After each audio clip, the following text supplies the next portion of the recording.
Israel has been at odds with Palestine, and with much of the Arab and Muslim world for the past century, and it doesn't look like it's going to end anytime soon. Few places on Earth have, throughout history, been as bitterly contested as this small piece of land here in the Middle East. Hundreds of wars, thousands of battles have been fought here. From the Canaanites subdued under ancient Egyptian rule, to the earliest fights between Israelites and Philistines, to the birth of Judaism, to the Roman occupation of Judea, which caused millions of deaths in the ancient world, to Jesus' preaching and crucifixion and the birth of Christianity, to the rapid expansion of Islam and its 1,000-year-old hold over the region, claiming Jerusalem as a holy city alongside Judaism and Christianity, and finally, to the British partition, dividing the land between Arabs and Jews in modern times. Millions, if not tens of millions, have lost their lives in a desperate struggle to secure this land as their own. The reasons for such relentless hostility? Unfortunately, they are very convoluted. As each generation fights over these ancient wounds, the story only deepens. It grows messier, crippled by half-truths, half-falsehoods, and fabrications, making it harder to heal, if healing is even possible. This is how this land became the land of the unending tragedies. Discover the convoluted origins of Israel and Palestine like never before. Discover how Israel and Palestine national identities have evolved from their ancient roots into what they are today, to understand what caused the unending hostility between the two, and to understand what might lie ahead. In this journey, you will uncover not just the origins of Israel and Palestine, but also the origins of God Himself and the way He evolved, from Judaism to Christianity to Islam. One land, two names.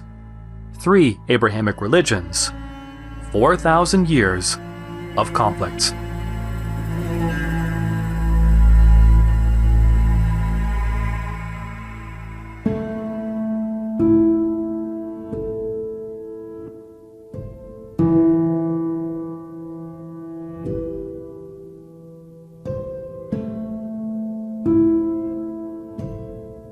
(10,000 BCE), Levant, Middle East. A group of early settlers, known as the Natufians, established here some of the first villages in the world. Over the millennia, a few of these villages grow, eventually becoming cities. 2000 BCE, Levant, Middle East. In the southern Levant, groups of ancient Semitic-speaking peoples, united by a similar language and culture, settle in the land and call it Canaan. Canaan is not a unified nation, but a collection of fortified city-states, such as Jericho, Megiddo, Hazor, and Jerusalem, each ruled by its own king.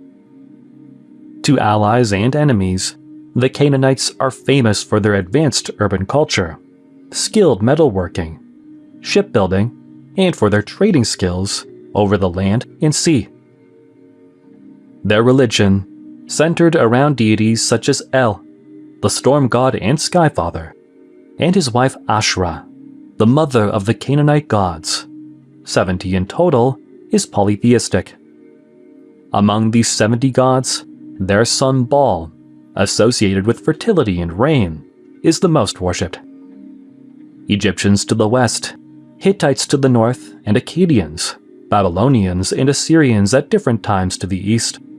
The land of the Canaanite finds itself sandwiched in a highly contested region, right at the center of the trading routes of the mightiest empires of the Middle East. This strategic position makes the Canaanite city-states prosperous, but also very vulnerable. Between 2000 and 1800 BCE, the Egyptians, due to their proximity to Canaan, established numerous economic and diplomatic ties with the Canaanite city-states. Over the centuries, Egyptian influence over Canaan only increases. Around 1700 BCE, however, a combination of unfortunate events, such as climate change, lack of rain, failed crops, general economic downturn, and political instability, causes the displacement of peoples across the Middle East, turning many, from once successful farmers, into nomads, now forced to seek new fertile lands elsewhere. While much of the Middle East suffers, Egypt remains largely economically unaffected.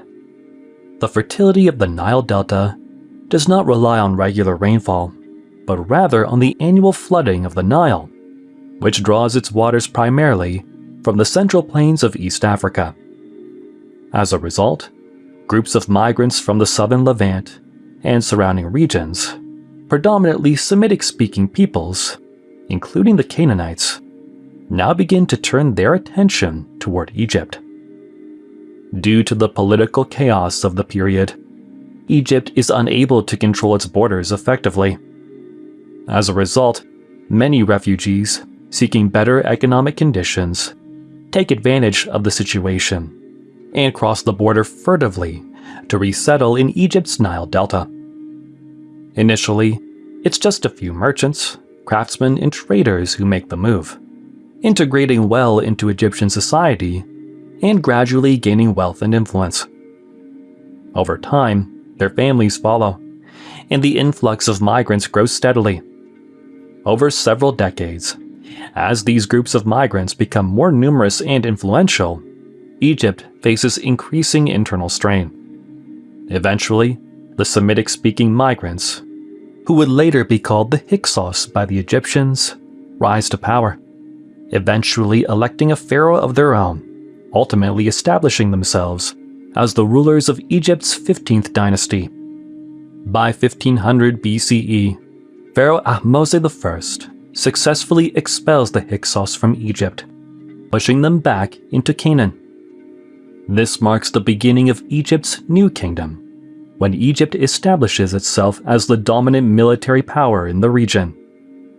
In Canaan, Egypt builds military garrisons, staffs them with soldiers, erects administrative buildings, imposes tribute on the Canaanite city-states, and exerts influence over the local rulers to ensure their loyalty to the pharaoh. By 1450 BCE, a coalition of Canaanite city-states ally against the Egyptians at the Battle of Megiddo. However, the Egyptians triumph, occupying northern Syria and Ugarit, expanding further to reach the borders of the Mitanni kingdom. Battles between the Mitanni, who attempt to take over Syria and Canaan, and the Egyptians ensue. After a long series of conflicts, during which the Mitanni kingdom gains small territories in northern Syria, a stalemate is reached, and the two empires sign a peace treaty. By 1300 BCE, the Hittites' expansion from the Anatolian Peninsula into the Middle East brings the Mitanni kingdom to its knees. Under Shuppi-Uliuma I, the Hittites push into northern Syria, displacing the Egyptian presence and threatening to seize Canaan. The rising tension between Ramses II of Egypt and Muwatalli II of Hattusha culminates in the Battle of Kadesh in 1274 BCE, one of the largest recorded battles of ancient history. The battle involves between 40,000 and 100,000 troops in total, 20,000 to 50,000 on each side, and around 6,000 chariots, around 3,000 on each side. Despite the enormous scale of the conflict, the battle ends in a stalemate, and it leads to a peace treaty between the two a few years later. It is around this period that, perhaps for the very first time, just perhaps, one of the two protagonists of this documentary appears on the stage. And we say perhaps because the historical consensus does not fully agree on this. Can you guess who? Let's begin. While chaos was raging in Egyptian-controlled Canaan due to the Mitanni and Hittite invasions, as we have just explored, the Egyptian administration in the city of Amarna was receiving a flood of letters from all corners of the Middle East. Although these letters often came from Mitanni, Mesopotamian, and Hittite diplomats, the majority were actually coming from the Canaanite city-state leaders. who were desperately trying to draw the pharaoh's attention to their dire situation, pleading for military support. These Canaanite leaders, in fact, not only needed troops to fight against the Mitanni and the Hittites, the external threat, but also to deal with an internal threat posed by an unidentified people making continuous incursions in their lands. Let's read some extracts. Amarna letter EA 286 from Abdi Heba, mayor of Jerusalem, to the pharaoh reads, "The pharaoh has no lands left in Urushalim. The Habiru have plundered all the lands of the pharaoh. If there are archers this year, the lands of the pharaoh, my lord, will survive. But if there are no archers, the lands of the pharaoh, my lord, will be lost." Who are the Habiru? Abdi Heba ultimately sends 5 more letters, always mentioning them, but then goes silent. Let's read another one. Amarna letter EA 271 from Milkilu, mayor of the city of Gezer, titled "The Power of the Habiru," to the pharaoh states, "May the pharaoh, my lord, know that the war against me and Shuardata is severe. So may the pharaoh, my lord, save this land from the power of the Habiru by sending chariots." Letters like these were sent from other Canaanite cities as well. Megiddo, Shechem, Damascus, Tyre, Sidon, and more. But no city was under more attack than Byblos.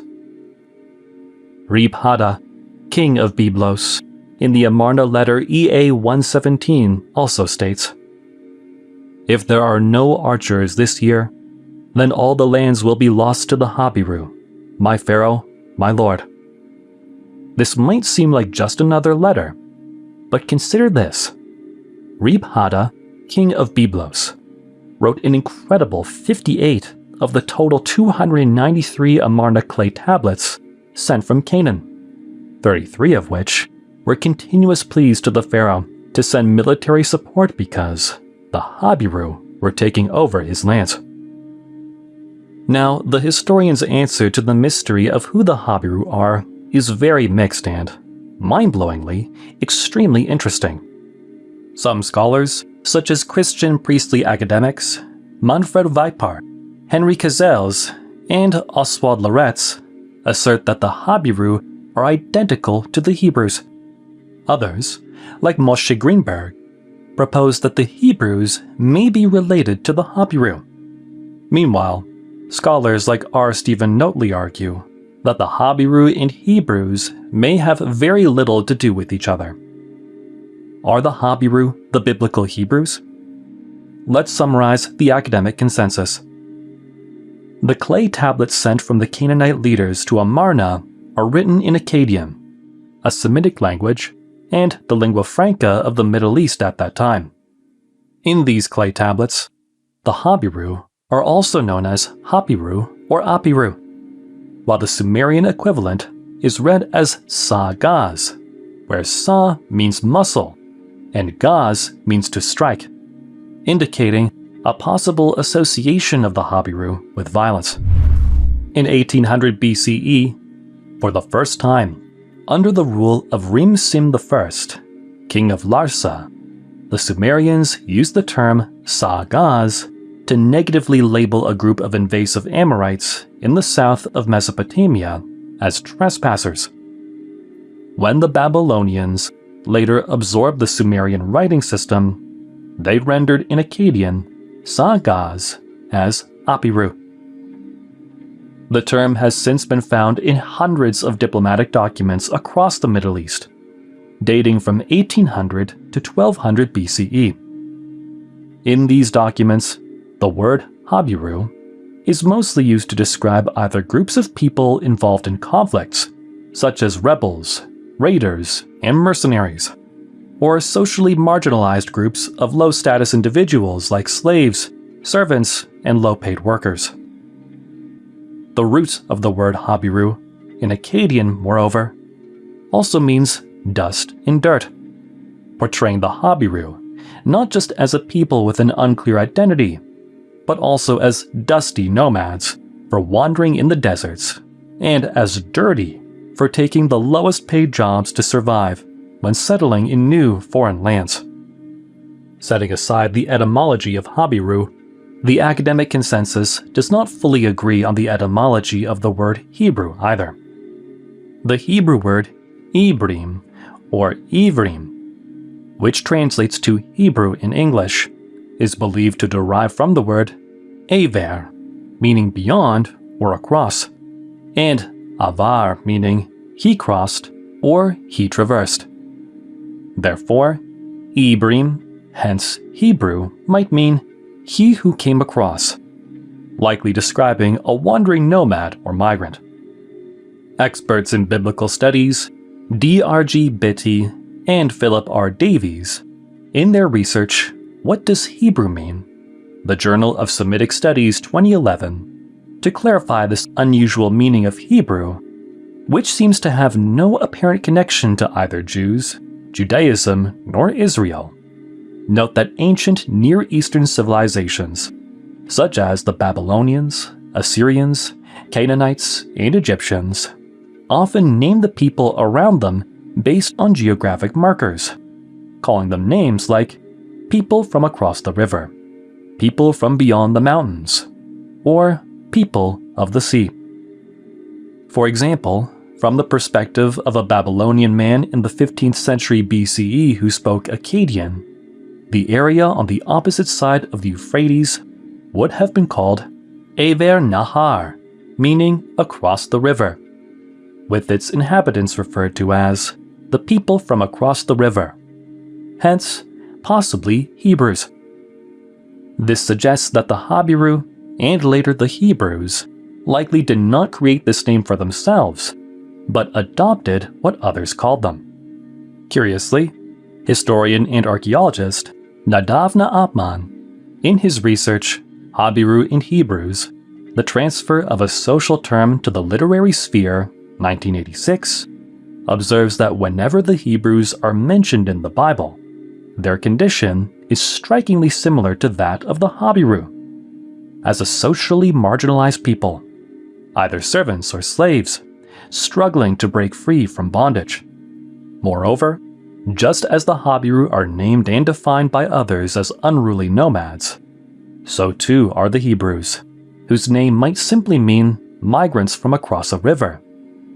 The names Habiru and Hebrew, as we have just discovered, are both given by their oppressors and passively adopted by the Hebrews themselves, reflecting a passive acceptance of their reality. However, at least in the Bible, as the Hebrews continue to wander in search of a land to call their own, they evolve. When they finally reach the Promised Land, they transform from being merely Hebrews, a people named by others, into a people who actively define themselves, the Israelites. Now, are the Habiru really the biblical Hebrews? We don't know yet. The Habiru are never explicitly mentioned in the Amarna letters as having a specific language, origin, culture, or religion, making the connection between the Habiru and the Hebrews still academically debated. However, scholars who support this link argue that if the Hebrews are indeed related to the Habiru, then they may have originated as a distinct group from within the Habiru, but eventually developed a unique identity, distancing themselves from them. In fact, when scholars today use the term Hebrews, they tend to refer to a broader, earlier group of Semitic-speaking people, which may include the Israelites, but is not limited to them. To quickly recap, now that we've established the historical context and explored the possibility that the Hebrews, a term frequently used erroneously as a synonym for Israelites or Jews, might have already existed, the next century is when both of our protagonists suddenly emerge.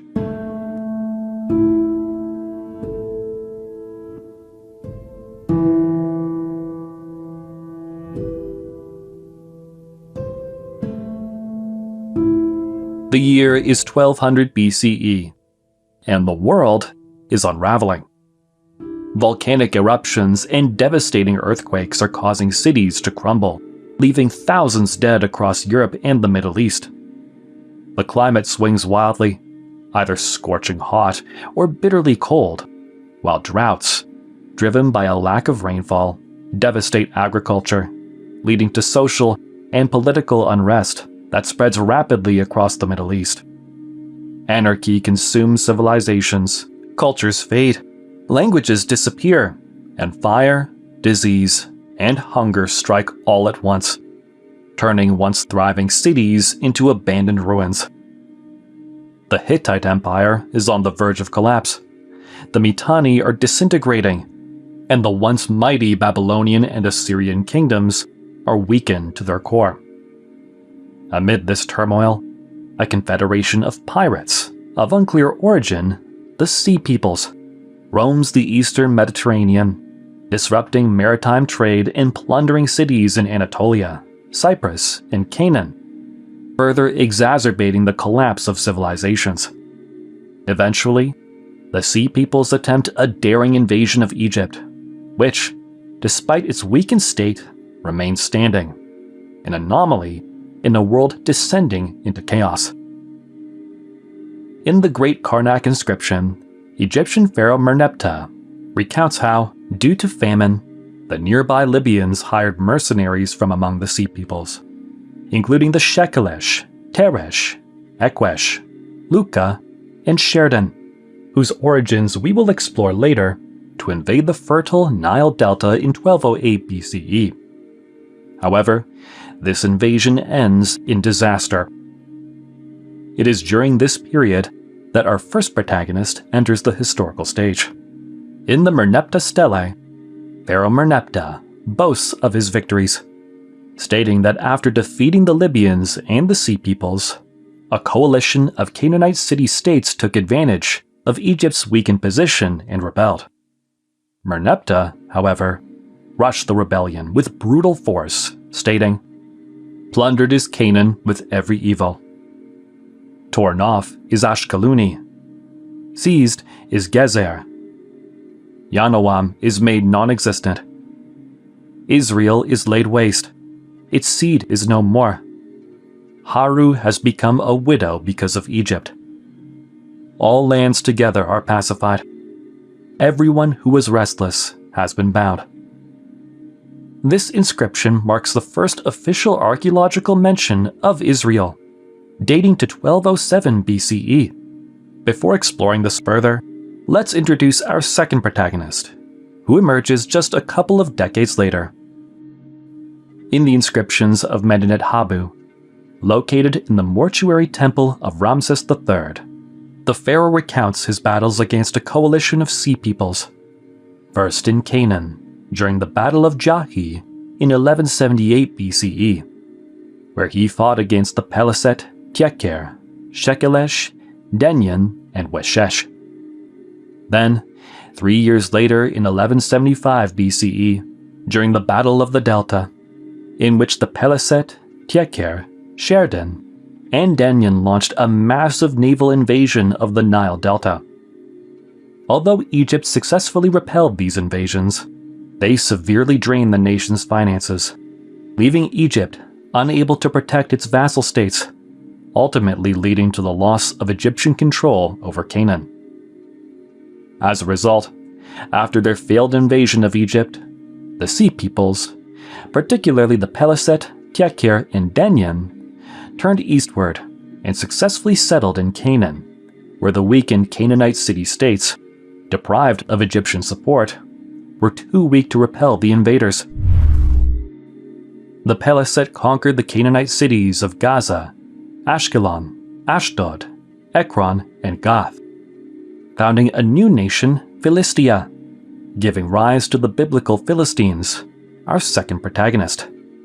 The Tieker settled in the city of Dor, and the Denyen around the cities of Tyre and Sidon. What about the origins of the Peliset, Tieker, Denyen, and the other Sea Peoples? Historians have yet to reach a consensus, but based on their names, their origins have been traced as such. The Shekelesh and Tieker are thought to have originated from the Sicel tribes of Sicily, the Tarish from the Tyrrhenians of central Italy, the Sherdan from the Nuragic tribes of Sardinia, the Aquesh from the Achaeans of ancient Greece, the Denyen, also called Tanayu, from the Danans of ancient Greece, or the Danuna of Anatolia, the Luca from the Lycians of Anatolia, the Peliset, identified with the biblical Philistines, have unclear origins. While earlier scholars link them to the Pelasgians of ancient Greece, more recent evidence, including pottery styles, urban planning, burial practices, linguistic studies, and genetic data, traces their origins to the Aegean Sea, possibly the island of Crete or nearby islands. The Washesh, on the contrary, remain unidentified. How did so many tribes from the Italian peninsula, Anatolia, and Greece end up pirating in the eastern Mediterranean? This question leads us to the broader context of the time. Aside from the natural disasters that were leading to the collapse of the Bronze Age, the invention of ironworking in the northern part of Greece, precisely in modern Bulgaria and Romania, which was happening at the same time, sparked a new revolution, the Iron Age. The gradual adoption of ironworking, which produced more durable and resilient weapons, may have given the northern Greeks, possibly including the legendary Dorians, a clear advantage over the Bronze Age Mycenaean kingdoms, contributing to their collapse, though this remains a debated theory. This upheaval in Greece, coupled with the devastating volcanic eruptions and earthquakes of the period, likely drove the Mycenaean Greeks to desperately abandon their lands, take to the seas, and seek new territories across the Mediterranean, contributing to the overall chaos of the region, ultimately leading to the settlement of Greeks in Canaan. With the settlement of the Sea Peoples in Canaan, while the Tekir and Denyen rapidly integrated into Canaanite society, the Philistines initially retained their Greek origins. Over time, however, they appear to have abandoned their original religion and, at least according to the Hebrew Bible, adopted the Canaanite god Dagon, father of Baal, as their national god.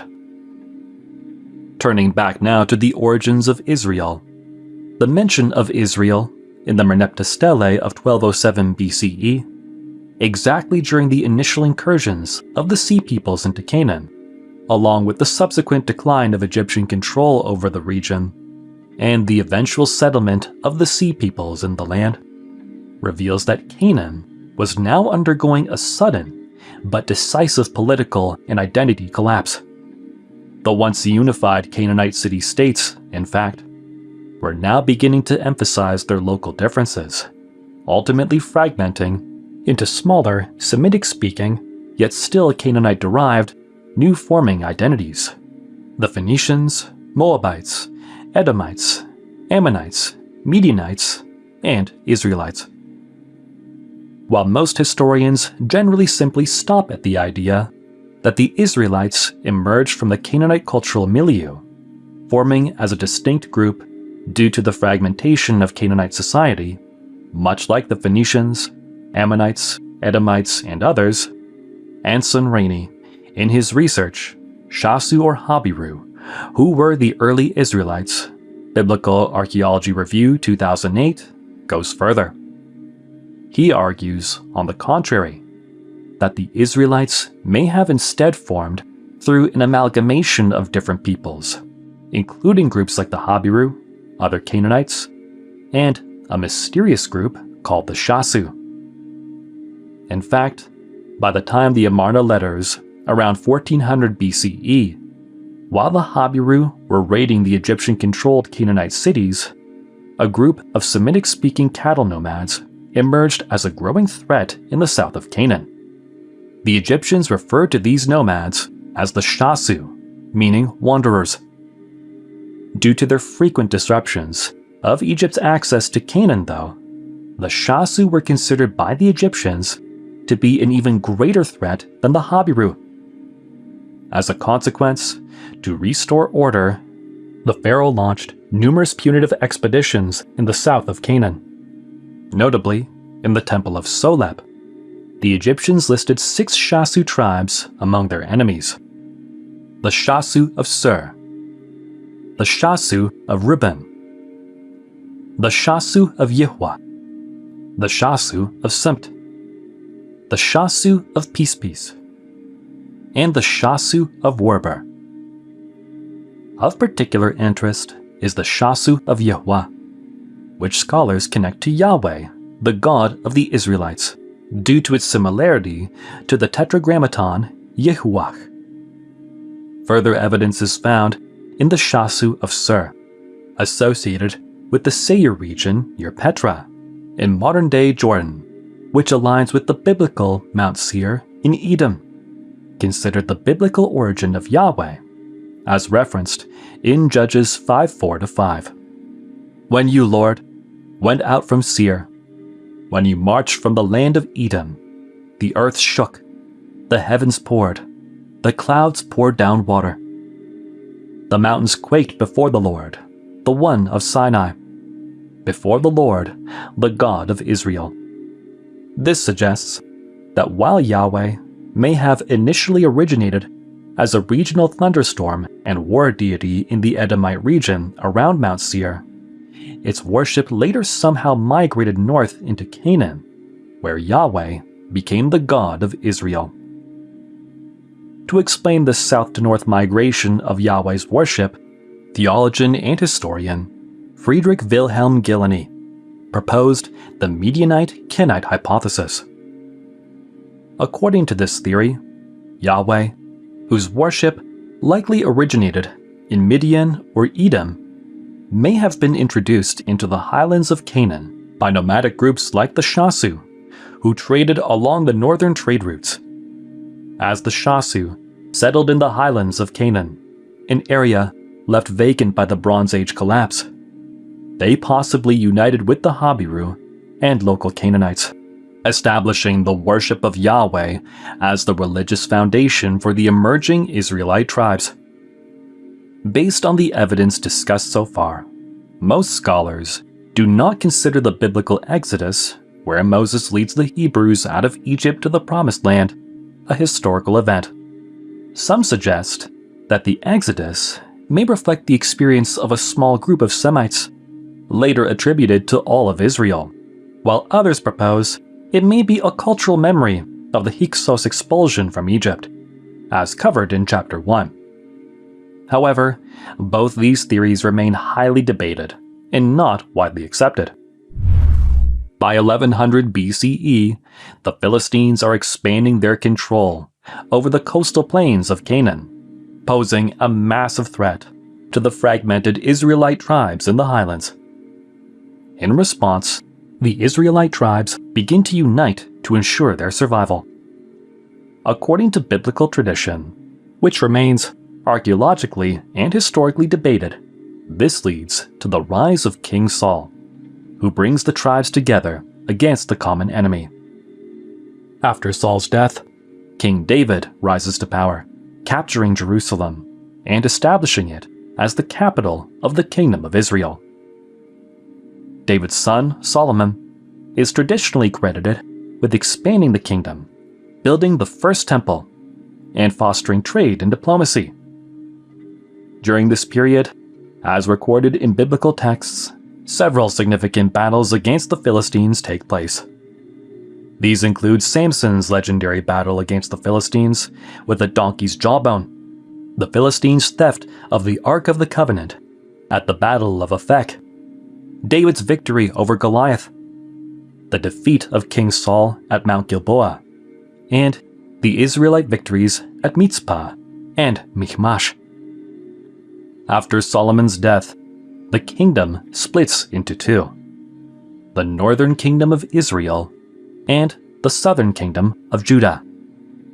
Although both kingdoms share a similar culture, their religious practices begin to diverge significantly. While the kingdom of Judah gradually shifts away from the ancestral Canaanite polytheism towards a more exclusive worship of Yahweh, the kingdom of Israel, by contrast, blends Yahweh's worship with Canaanite deities. In this religious mix, Yahweh is seen as just another son of the Canaanite skyfather El and the mother goddess Asherah, alongside 69 brother gods such as Baal, Chemosh, and Dagon. To complicate matters, Yahweh, who is a storm and war god, enters a Canaanite pantheon where both El and his son Baal are also gods of thunderstorms and rain. Since El and Baal are symbolized by golden calves, the Israelites, uncertain of Yahweh's unique role, begin worshipping golden calves for Yahweh too, confusing and blending Yahweh with El and Baal, which enrages the Judahites.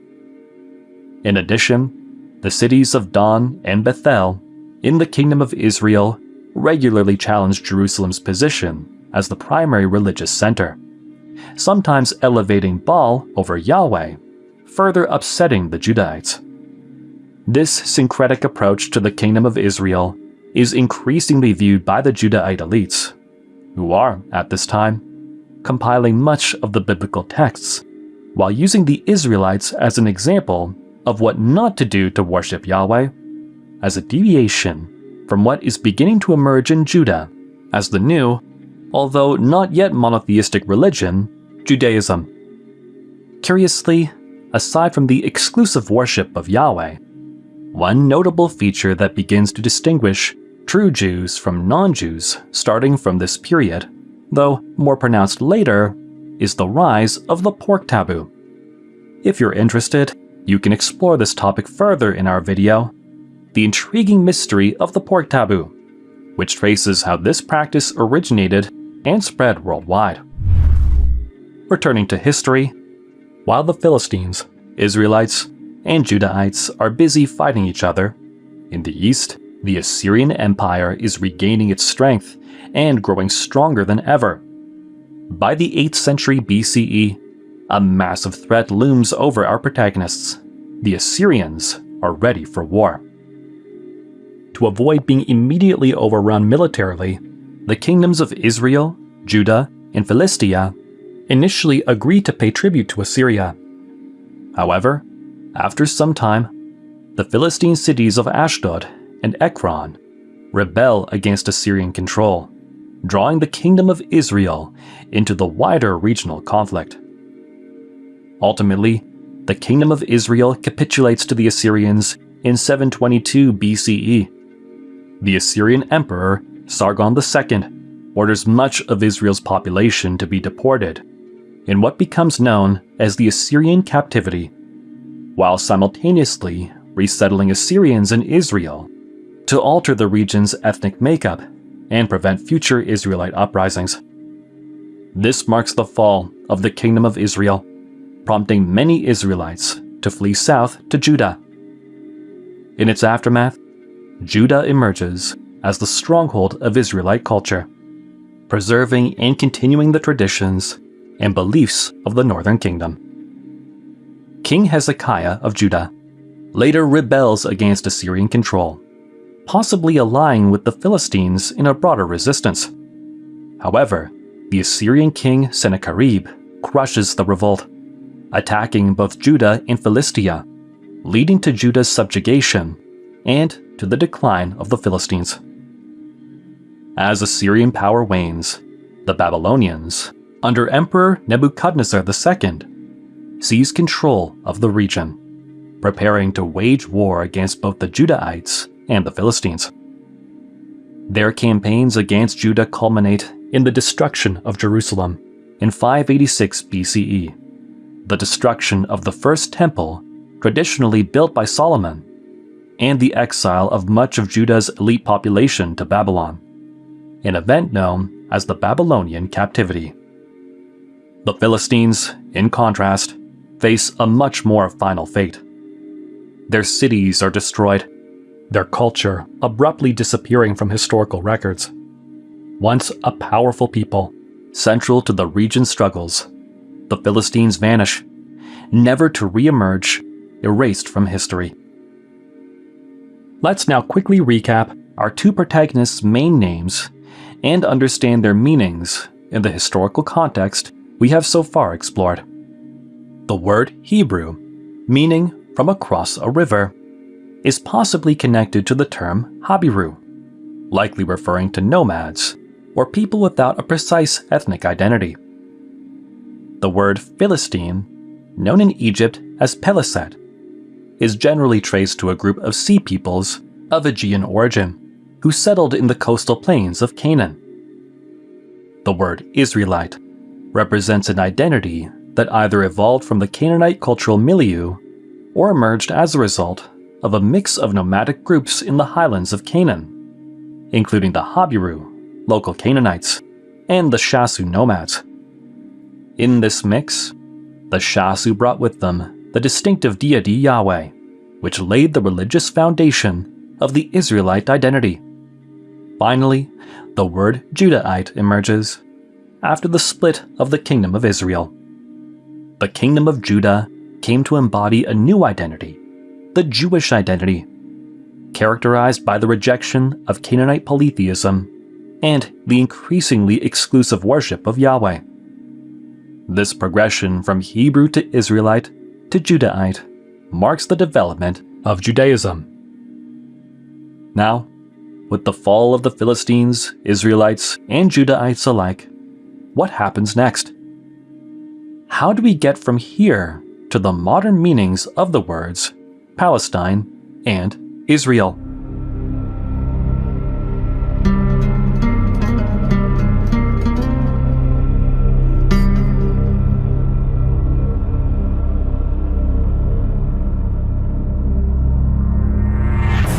The destruction of Jerusalem in 586 BCE, the loss of the First Temple, and the exile to Babylon may, at first glance, seem like the end for the Judahites. Yet, despite this overwhelming trauma, the Judahites' faith in Yahweh, even as they live in Babylon, does not weaken. It only grows stronger. During this period, the Judahites, in an effort to maintain their culture, compiled the Torah and other biblical texts, laying the foundation for what becomes the Old Testament, the very core of their identity as a people. One could say it is precisely during this time of despair that the Judahites come to an extraordinary realization. They can still feel Yahweh's presence, even here in Babylon, even though they are here outside the Promised Land. This profound realization leads them to reimagine Yahweh, not as a small national deity tied only to Judah, but as a much greater, omnipresent, universal God of all nations, a God who oversees all creation. This is when Judaism, one of the world's oldest monotheistic religions, is officially born. This is when Yahweh becomes God.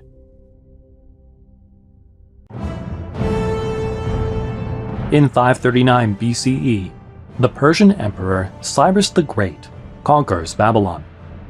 Cyrus shows kindness to the Jews, allowing them to return to the Promised Land, now called Yehud, a province of the Persian Empire, where they built the Second Temple. During this time, the Jews are significantly exposed to the teachings of Zoroastrianism, the main religion of the Persian Empire, considered, alongside Atenism from ancient Egypt, one of the world's earliest monotheistic faiths. In this context, Zoroastrianism introduces the Jews to a dualistic worldview. There is a supreme god, Ahura Mazda, representing light, good, and creation. And there is an opposing force, Angra Mainyu, embodying darkness, evil, and destruction. Zoroastrianism teaches that these two forces are locked in a constant struggle, with creation and destruction battling each other. These philosophical ideas prompt the Jews to consider the possibility that Yahweh, hence God, much like Ahura Mazda, might also have an opposing force, giving rise to his antagonist, Satan, from the Hebrew word Satan, meaning opponent. Zoroastrianism, moreover, also foretells that God will ultimately triumph over evil, and that humans are expected to take part in this cosmic struggle, their moral choices between good and evil determining their afterlife.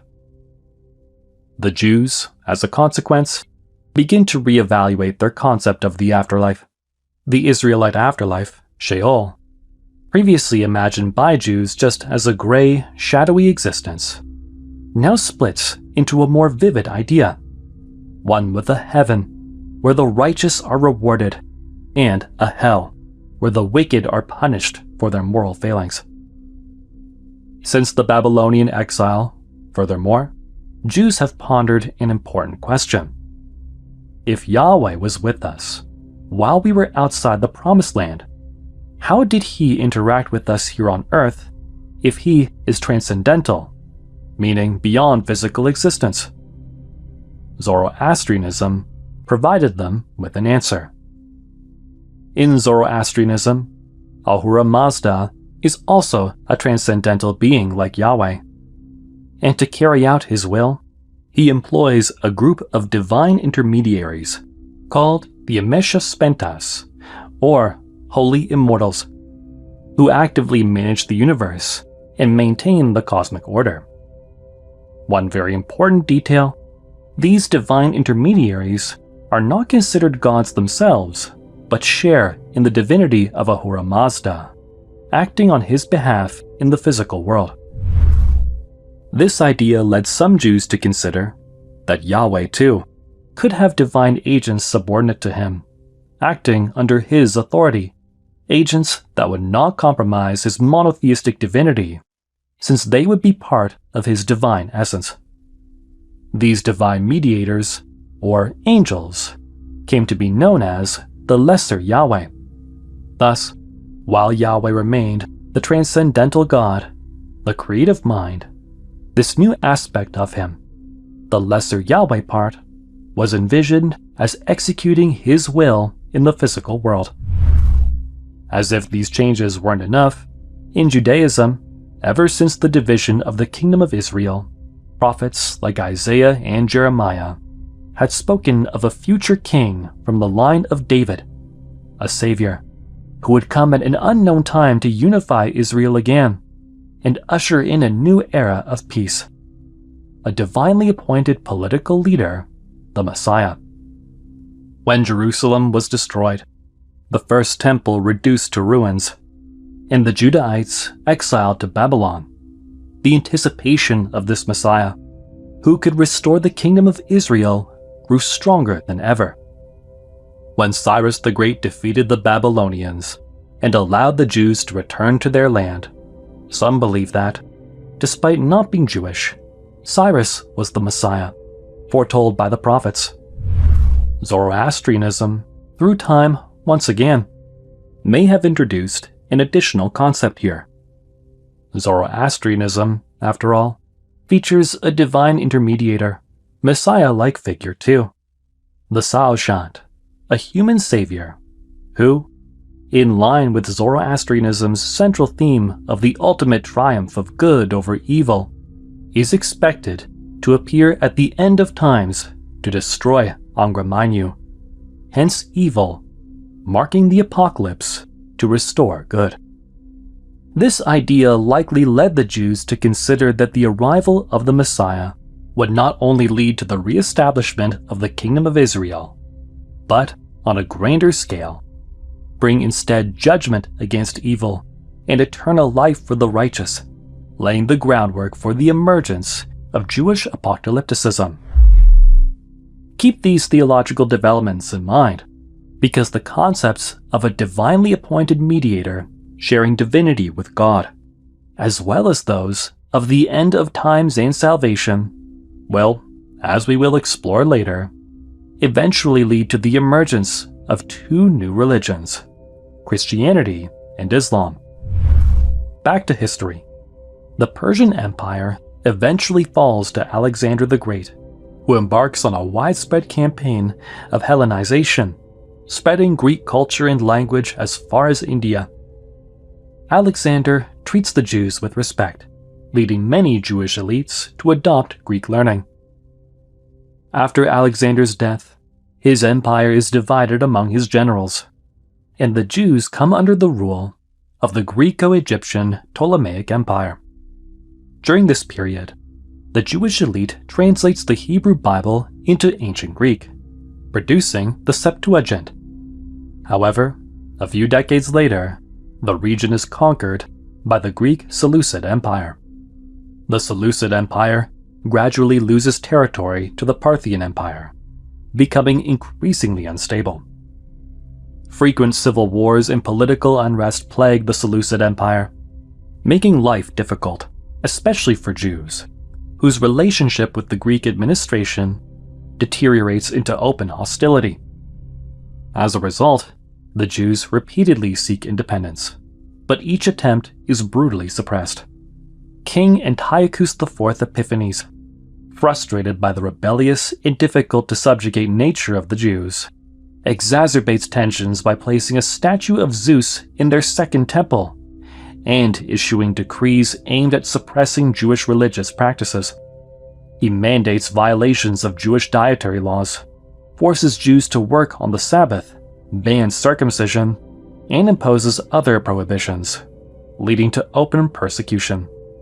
One account from the persecutions under King Antiochus tells of a woman with 7 sons who was forced to feed pork to her children. When she refused, Antiochus tortured and killed her sons one by one in front of her, before eventually killing her as well. This ever-growing tension culminates in the Jewish Maccabean revolt of 167 to 160 BCE, leading to a decisive Jewish victory, the removal of Zeus from the Second Temple, and the restoration of Jewish worship, a moment still celebrated today as Hanukkah. Following this revolt, after centuries of foreign domination, the Jewish Hasmonean dynasty emerges in 140 BCE, and for the first time in generations, the long-held dream of a united, sovereign Jewish nation finally seems within reach. The Hasmonean period provides a rare moment of Jewish political independence, a glimpse of what Jews had yearned for centuries, a time when they almost grasped the promise of a self-rule and national unity, their identity restored, their faith triumphant. Yet, as often happens with beautiful dreams, this triumph was fleeting, a nightmare disguised as the best of dreams. The Romans, in fact, had been expanding for centuries, from the Italian peninsula throughout Europe, their formidable armies defeating hundreds of tribes and nations across the continent. The Etruscans, Gauls, Carthaginians, the Greek kingdoms. Their monstrous expansion now reached the doors of the Hasmonean dynasty, an opponent hundreds of times larger. The Roman Empire was looming over Judea. In 63 BCE, the Roman general Pompey intervenes in a Jewish civil war and incorporates Judea into the Roman Republic as a client state, marking the beginning of Roman influence over the region.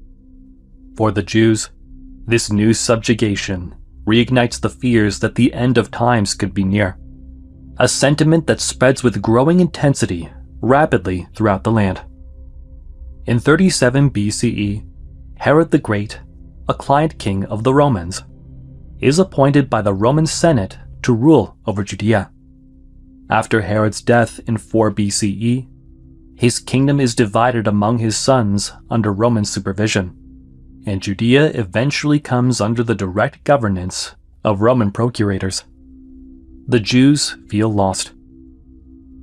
Amid Roman occupation and increasing Jewish unrest, Jesus of Nazareth emerges in the beginning of the 1st century CE, preaching a message deeply rooted in Jewish apocalypticism that had been developing since the Babylonian exile.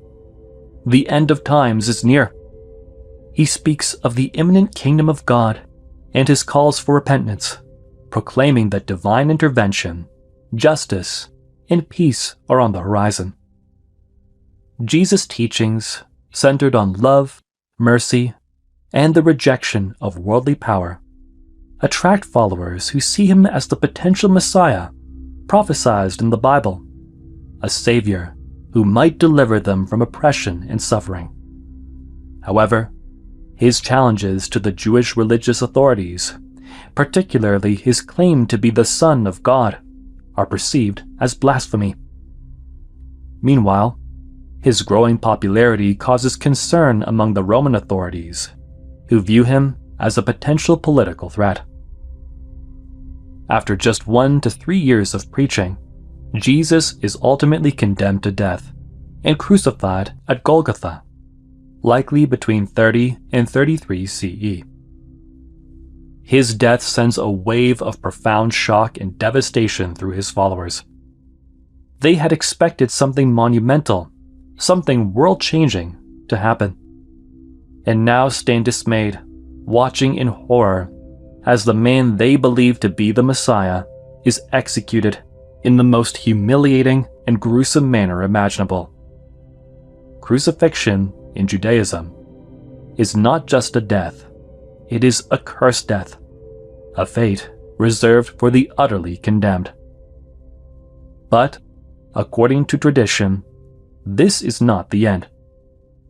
Against all odds, Jesus resurrects, shattering their despair and showing his followers that his mission on earth is far from over. His resurrection makes them consider the possibility that he was not merely a human Messiah, but something far greater, divine. When he ascends into heaven to reunite with God, their hope in salvation is not just restored, it is magnified. From this tragedy, a force will emerge in the coming centuries that will tear apart the Roman Empire from within. As the decades pass, the increasingly heavy taxes imposed by Roman authorities, combined with the severe mismanagement of the province of Judea by Roman officials, and the Romans' expectation that the Jews abide by their religious rules, including worshipping the Roman emperor, cause growing tensions among the Jewish population.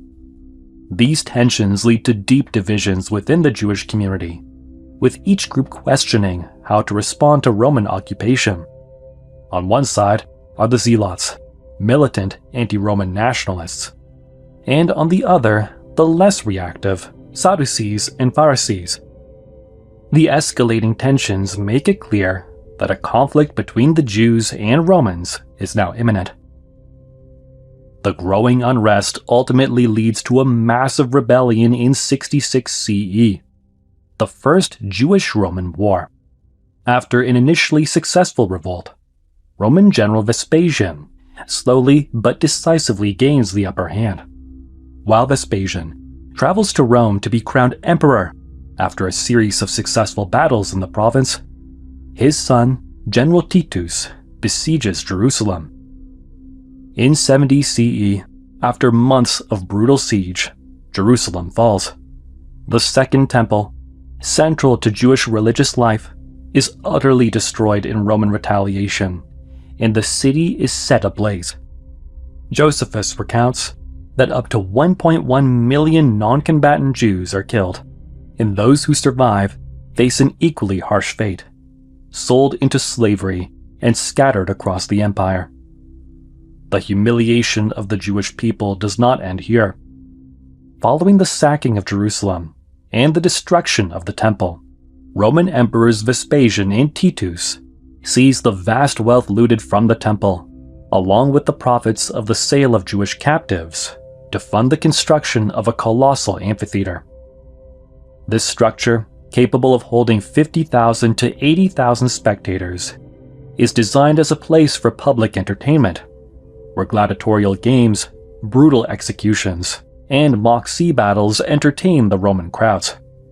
Today, it stands as one of the most iconic landmarks in Rome and Italy, the Colosseum. Even its construction carries a grim reminder of Roman dominance, as Jewish slaves are forced into labor to build it. When it is completed in 80 CE, its inauguration under Emperor Titus is marked with 100 days of continuous games, a celebration drenched in the suffering and destruction of the Jewish people. But the oppression does not stop there. After the destruction of the Second Temple, Emperor Vespasian imposes the Fiscus Judaicus, the Jewish tax, on all Jews across the empire. This tax, originally intended to fund their own temple in Jerusalem, becomes a cruel mockery, as it is redirected to support the temple of Jupiter in Rome. The once independent Jewish people, as such, are not only physically crushed, but also financially burdened to sustain the very empire that destroyed their homeland and desecrated their sacred temple, a complete subjugation of both body and spirit. But the suffering is far from over. Several decades later, in fact, the increasingly repressive behavior of Rome leads to the Second Jewish Revolt, this time involving the Jewish diaspora across the eastern parts of the Roman Empire, in places like Egypt, Cyprus, and Cyrene, known as the Kitos War, 115 to 117 CE. It results in another brutal Roman response, with an estimated 200,000 Jews killed, once again demonstrating the unforgiving hand of Roman power. The decisive blow, however, comes just 2 decades later. Roman Emperor Hadrian makes a provocative decision to build a temple to Jupiter on the very site of the destroyed Second Temple in Jerusalem. This act feels like the final humiliation for the Jewish people. In 132 CE, under the leadership of Simon Bar Kokhba, who is hailed as the Messiah, the Jews rise in what initially seems to be a promising revolt against the Romans, with hopes of regaining their independence. However, this revolt too ends in tragedy. Bar Kokhba is killed, and his forces are utterly annihilated. By the end of the Bar Kokhba revolt, Judea loses an additional 600,000 Jews and is left in ruins, severely depopulated. The Jewish-Roman wars as a whole result in the staggering loss of 1 to 2 million Jewish lives. What little remains of the Jewish population either desperately flees across the Middle East to places like Arabia and Mesopotamia, or scatters throughout the Roman Empire. Judea, once the heart of Jewish identity, had survived exile after exile, and even in the darkest times, hope remained. Briefly revived under the Hasmonean dynasty. But now, after the crushing defeat of Bar Kokhba, that hope is gone. The Jewish people are fleeing in all directions, farther from their homeland than ever before. Their dream of unity, both as a people and in their land, now feels completely lost. After the Bar Kokhba revolt of 135 CE, moreover, Jews are banned from entering Jerusalem, except on Tisha B'Av, the day commemorating the destruction of their temple. With Judea now nearly ethnically cleansed of its Jewish population, Emperor Hadrian seeks to deliver a final blow, to erase the Jewish connection to the land altogether. Here, we reach a pivotal turning point in history, and in our documentary. In an act of final mockery against Judaism, Emperor Hadrian renames the province of Judea as Syria-Palestina to align it with the broader region of southern Syria. The name Palestina, derived from the Greek term Palestine, refers to the land of the Philistines, the ancient and long-extinct enemies of the Israelites. In this symbolic transformation, the land of the Jews is in name turned into the land of their historical enemies. From 135 CE onward, Judea, as such, becomes known as Palestine. It's important to note, though, that in this historical context, the term Palestine did not signify a revival of the Philistines, nor a continuation of the Philistine culture.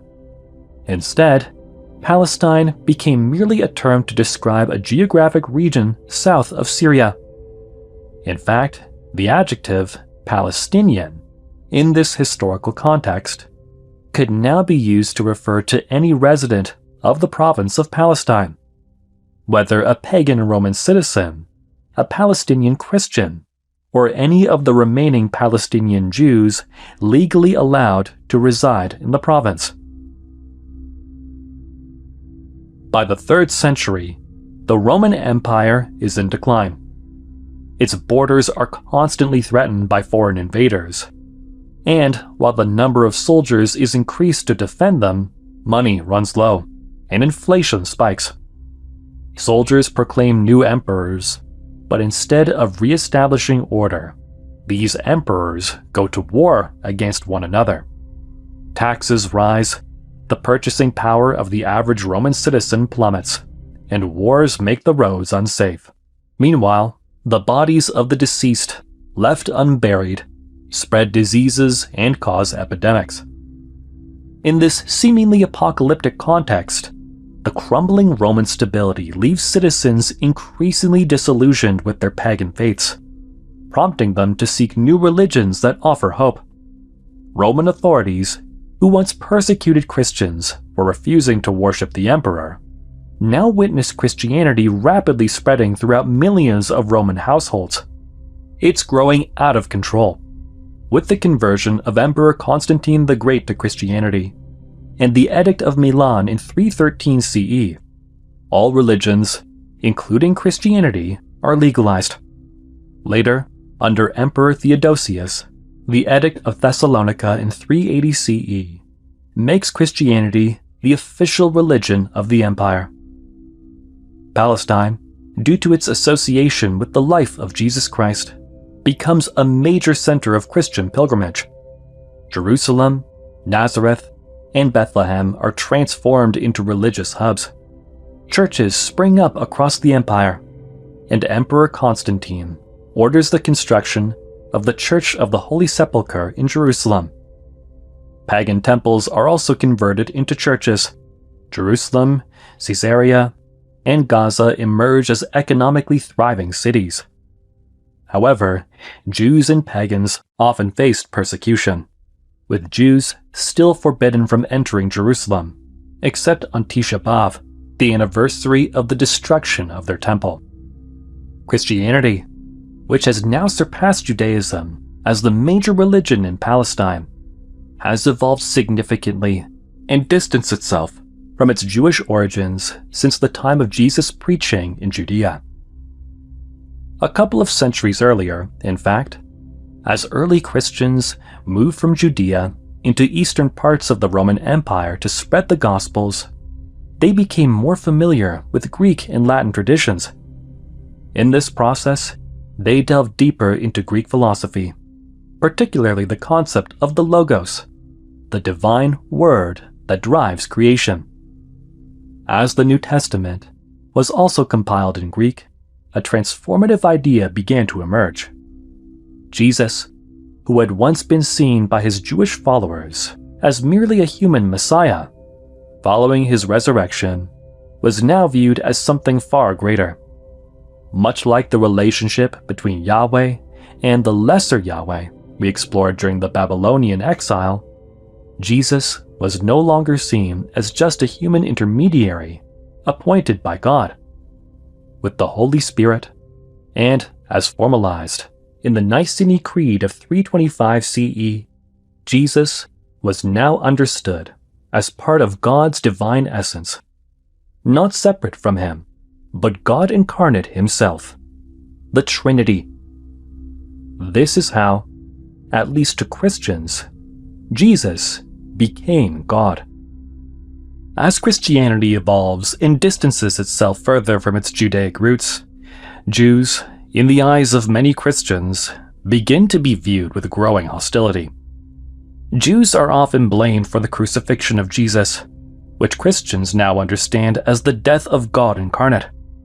This leads to increasing resentment and the belief that Jews must be punished for having killed God. As the Roman Empire crumbles, a critical split occurs in 476 CE, with the Western Roman Empire rapidly disintegrating. The Eastern Roman Empire, now known as the Byzantine Empire, struggles to regain control of the Western territories, but ultimately fails to restore the empire to its former glory. During this period, Palestine, now under Byzantine rule, is divided into 3 administrative units: Palestina Prima, Palestina Secunda, and Palestina Tertia. Palestine's strategic position as a gateway to Egypt, Arabia, and Syria makes it a frequent target for military campaigns from both Persians and Arabs. In response, the Byzantines heavily fortify the province to protect against these threats. While the Byzantines are desperately trying to recover fragments of their former territories in the west, they also face relentless battles in the east against the powerful Sassanid Persian Empire. The Romans and the Sassanid Persians, in fact, have been locked in conflict for centuries over control of the Caucasus, Armenia, and Mesopotamia. But now that the Eastern Roman Empire stands alone against the Sassanids, military spending spirals out of control. In 614 CE, the Persians launch a successful invasion of Palestine, dealing a crushing blow to the Byzantines. They secure Jerusalem, leaving widespread destruction in their wake. The Church of the Holy Sepulchre is reduced to ruins, and the True Cross, one of Christianity's most sacred relics, is taken by Persian forces. Jews support the Persian campaign, hoping to reclaim Jerusalem and rebuild the temple. In the ensuing conflict, up to 60,000 Christians and 5,000 Jews are killed. Despite this devastation, Byzantine Emperor Heraclius recaptures Palestine from the Persians in 629 CE, retrieves the True Cross, begins rebuilding the region, and resumes the persecution of Jews for having sided with the enemy. However, while the Byzantines rebuild Palestine, a new force rises unnoticed in the south, in the deserts of Arabia. Before the Byzantines and the Sassanids can react, an army forged in a newfound faith stands at their borders, swift, powerful, and entirely unexpected: Islam. While war was raging between the Byzantines and the Sassanids, significant changes had been happening in Arabia for decades. Arabia, historically a cluster of divided polytheistic tribes, so much so that the Kaaba in Mecca was surrounded by hundreds of idols of polytheistic gods: Hubal, Alat, Al-Uzza, Manat, and many more, was now rapidly transforming. With the arrival of Jews fleeing Judea after the Bar Kokhba revolt of 135 CE, as we have discussed previously, and with the Roman Empire's conversion to Christianity in 380 CE, which led to Christian missionaries being sent far and wide through the Middle East to secure allies against the Sassanids, Arab tribes were increasingly abandoning their polytheistic beliefs and converting to the new Abrahamic monotheistic faiths, Judaism and Christianity. Several Arab tribes, such as the Ghassanids, Tanuhids, Taglibs, and Kindites, had already embraced Christianity, while Yathrib, modern-day Medina, had become a major Jewish settlement in Arabia. Things had reached such a critical point that even Yemen fully converted to Judaism. In this seemingly apocalyptic context, where the Arab identity was being squeezed between the growing influence of Christianity and Judaism, a new prophet, Muhammad, emerged. Instead of resisting the spread of these two monotheistic faiths, Muhammad aligned with them. He didn't just destroy the idols of the many gods surrounding the Kaaba in Mecca. He crushed them, proclaiming that he was no ordinary prophet, but the final prophet in a long tradition that had begun with Adam and continued through Abraham, Moses, and Jesus. He stressed that throughout history, thousands of prophets had been sent by God all over the world to guide humanity towards monotheism. But many of these prophets had been ignored or killed, their message lost. Muhammad declared that all of these prophets, like him, were Muslims, those who chose to submit to the only true God, Allah. His followers, he said, had to do the same, submit to the one true God, Allah, a name that literally means the God, in contrast to the many false ilah gods that Arabia had worshipped until then. Arabs, as such, had to return to what he proclaimed as the original faith of Arabia, the monotheism of Abraham. And to make sure they understood the gravity of his message, much like Jesus before him in Judea, Muhammad, between Mecca and Medina, issued a stark warning to the masses. The end of times is very near, and there will be no more prophets after me. Those who fail to follow this warning now risk eternal damnation. This is how, at least to Muslims, after Yahweh became God to the Judahites, and after Jesus was elevated to divine status in Christianity, Allah became the God in Islam. If you want to explore pre-Islamic Arabia in all its beauty and detail, once this video ends, check out our 2 documentaries, The Unbelievable Origins of Islam, From Stone Preaching to Polytheism to Allah, and The Original Kaaba and the Other Kaabas, The Houses of Gods Made of Stone Above Wells.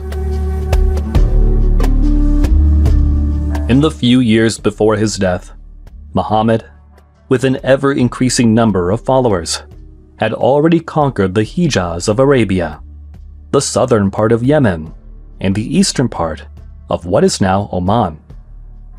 After the death of Prophet Muhammad, Islam spread like wildfire. Within just a decade, the Arabian Peninsula was unified under Caliph Abu Bakr, with Islam serving as its binding force. 30 years later, under Caliph Umar, the Islamic troops, driven by the shared belief that the end of the world was near, and convinced the promises of Allah in the Quran of massive heavenly rewards, saw jihad, the spread of Islam through warfare and death on the battlefield, as the ultimate gateway to the gifts of heaven. In the Battle of Yarmouk, the Islamic armies achieved a massive victory against the Byzantines, seizing Palestine. Just a few months later, at the Battle of Al-Qadisiyah, the Islamic forces similarly conquered the fertile lands of Mesopotamia, delivering a crushing blow to the Sassanid Persian Empire, which soon fractured into pieces.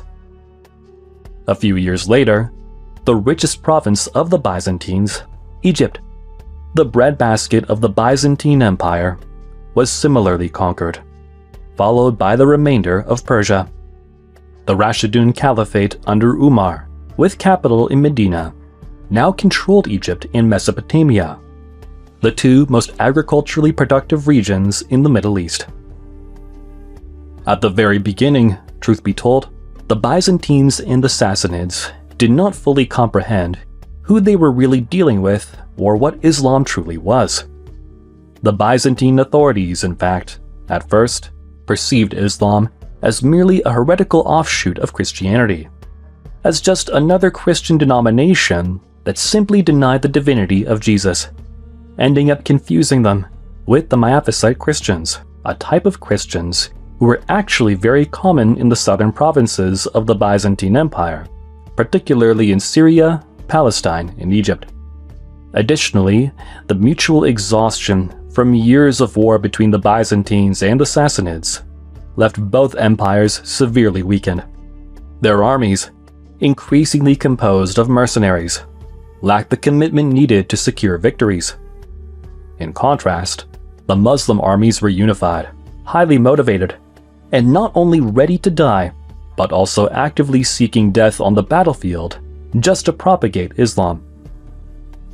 As a result, Islam, just in a few decades, became the dominant religion in the Middle East. When Caliph Umar entered Palestine, fear gripped the local population. The uncertainty was overwhelming. What would these new conquerors bring? Destruction? Forced conversion? Or something even more terrifying, yet unknown. To the surprise of many, Caliph Umar greeted the local Christians and Jews and respected their places of worship.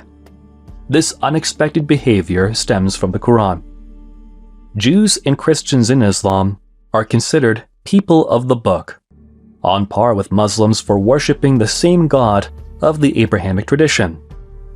Caliph Umar, as such, instead of causing harm to the local population, introduced an unexpected but much desired policy of religious tolerance on the table, a very appreciated gift, especially for the long persecuted Jews that now felt relieved. The major change under Islam, though, was that, as the Islamic armies required one to be Muslim to enroll, Jews and Christians were not allowed to join, nor forced to be drafted, but in exchange had to pay a tax called jizya to be protected by the Islamic armies in case of war, earning them the status of dhimmi, protected people, similar to the zakat tax that Muslims had to pay to the Caliphate. However, the Islamic teachings that ruled over the dhimmis did not view Jews and Christians as positively as Umar made it seem. A significant portion of the Quran, in fact, openly critiques the children of Israel, the Israelites, for their historical disobedience to God's commands, very similar to how the ancient Judahites had criticized the Israelites from deviating from the early tenets of Judaism after the division of the Kingdom of Israel, as we saw in chapter 1. The Quran, moreover, also criticizes Christians for elevating Jesus, a human prophet, to divine status. These critical views may have had historical roots, particularly in Muhammad's strained relations with Arab Jews.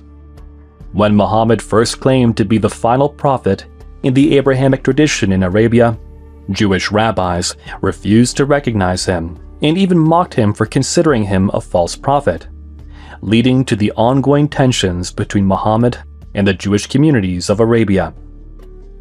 Some Islamic scholars, as such, interpret Surah Al-Fatiha, recited in every Muslim prayer, as an implicit warning to Muslims not to repeat the mistakes of the Jews, who were seen by Muslims as having been blessed with divine guidance through the Torah and Gospels by God, yet still incurring God's anger, and of Christians for defying a prophet instead of worshipping God alone.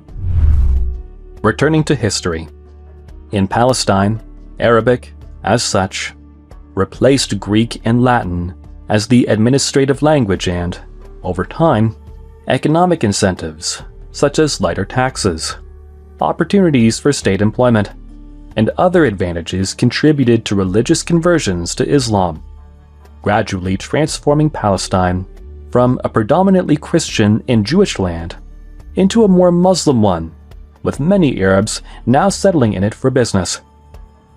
Palestine, thus, became a land shared by Christians, Muslims, and Jews alike.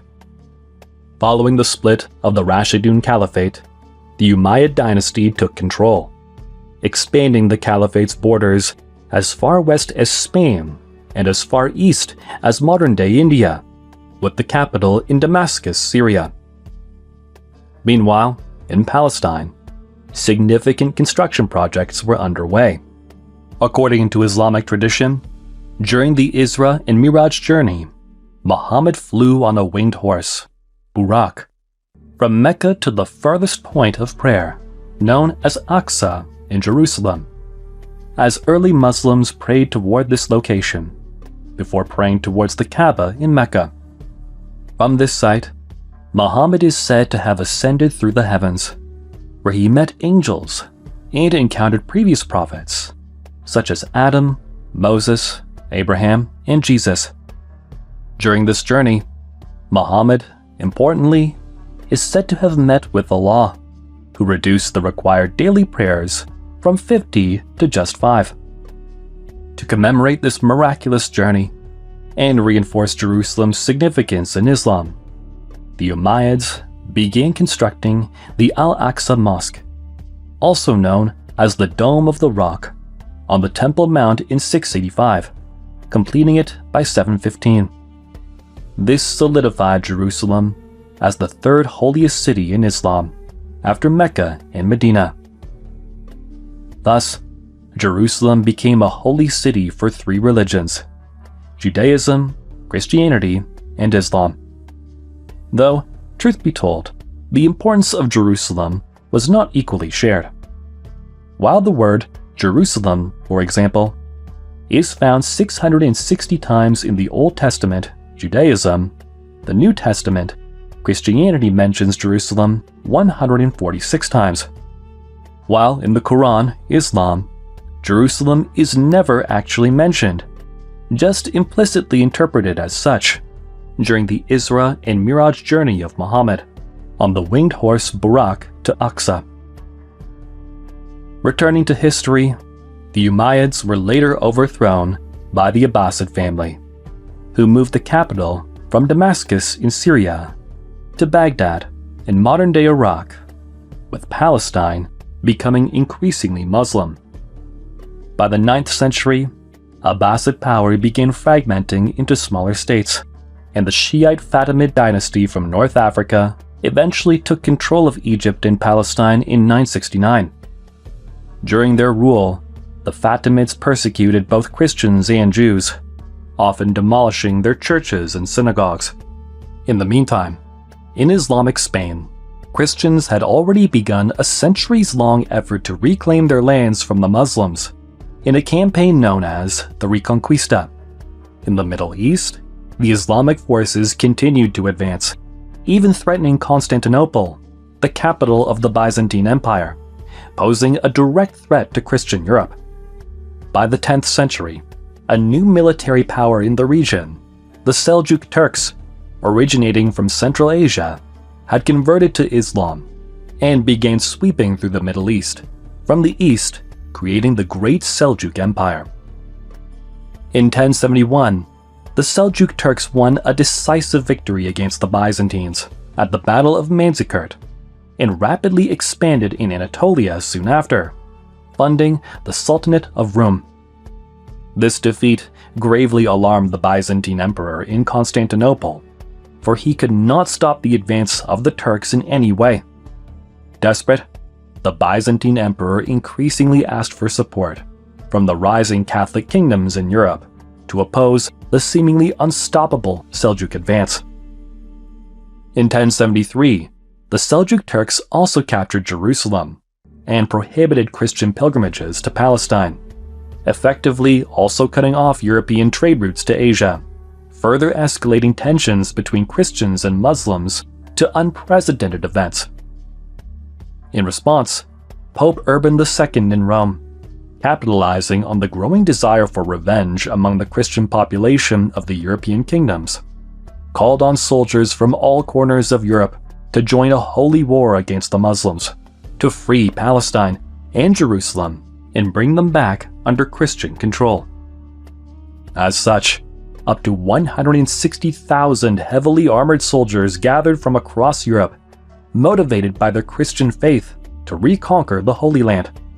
They marched through the Balkans, passing through Constantinople into Asia Minor, battling their way into Syria and Palestine, and ultimately besieging Jerusalem in one of the bloodiest sieges of the medieval period, resulting in the death of 70,000 Muslims and 5,000 Jews. The Crusaders, in this effort, established several Christian kingdoms in Palestine, known as the Crusader States, and maintained power for almost a century. 100 years later, the founder of the Ayyubid Sultanate, Saladin, recaptured Jerusalem from the Crusaders after the Battle of Hattin, increasingly re-establishing Muslim control over Palestine. Due to the constant offensive attempts by surrounding Muslim forces, 7 more crusades were launched from Europe. This prolonged conflict between Christians and Muslims resulted in one of the most tragic stalemates in history, with much of the bloodshed occurring in Palestine. Depending on different scholarly estimates, over the 200-year period of the Crusades, anywhere between 2 to 9 million people lost their lives. With the rise of the Mamluks in Egypt in 1250 the Mamluks inherited the territories of the Ayyubids, and, in 1291, successfully and definitively defeated the Crusader states, re-establishing full control over Palestine as Muslim land. However, the Mongols, advancing from East Asia, had created the largest empire the world had ever seen up to that point. The Mongols approached Baghdad, the capital of the Abbasids, which was under Turkish protection, with an army of 140,000 soldiers. In just 13 days, the Mongols besieged and destroyed the city, executed the Caliph, and brought about the collapse of the Abbasid dynasty. They also razed to the ground both libraries and centers of learning, burning hundreds of years of Islamic culture.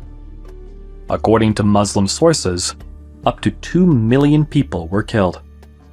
Many historians believe that the Muslim world never fully recovered from this catastrophic event, marking the end of the Islamic Golden Age. The power vacuum inside the Middle East caused by the Mongol invasion also led to the collapse of the Great Seljuk Empire and to the further fragmentation of the resulting Seljuk Turkish states into smaller entities. The Sultanate of Rum in Anatolia splintered into smaller Turkish emirates, among which the Ottomans rose to power between the 14th and 15th centuries. With Anatolia as their core, the Ottomans now rapidly expanded, taking advantage of the post-Mongol political instability in the region. In 1453, now that the Byzantine Empire had been reduced to little more than the city of Constantinople, Ottoman Sultan Mehmed the Conqueror, after 53 days of intense bombardment of the walls of Constantinople with large cannons, successfully breached the city's defenses and conquered it, marking the end of the medieval era and the beginning of the modern age. The fall of Constantinople sent shockwaves throughout Christian Europe, and within less than a century, the Ottomans would conquer much of the Balkans, North Africa, the Caucasus, Palestine in 1517, Mesopotamia, and the Hejaz, securing control over all the pilgrimage sites of the 3 Abrahamic religions: Jerusalem, Nazareth, Bethlehem, Mecca, and Medina, establishing themselves as one of the most powerful empires the world had ever seen.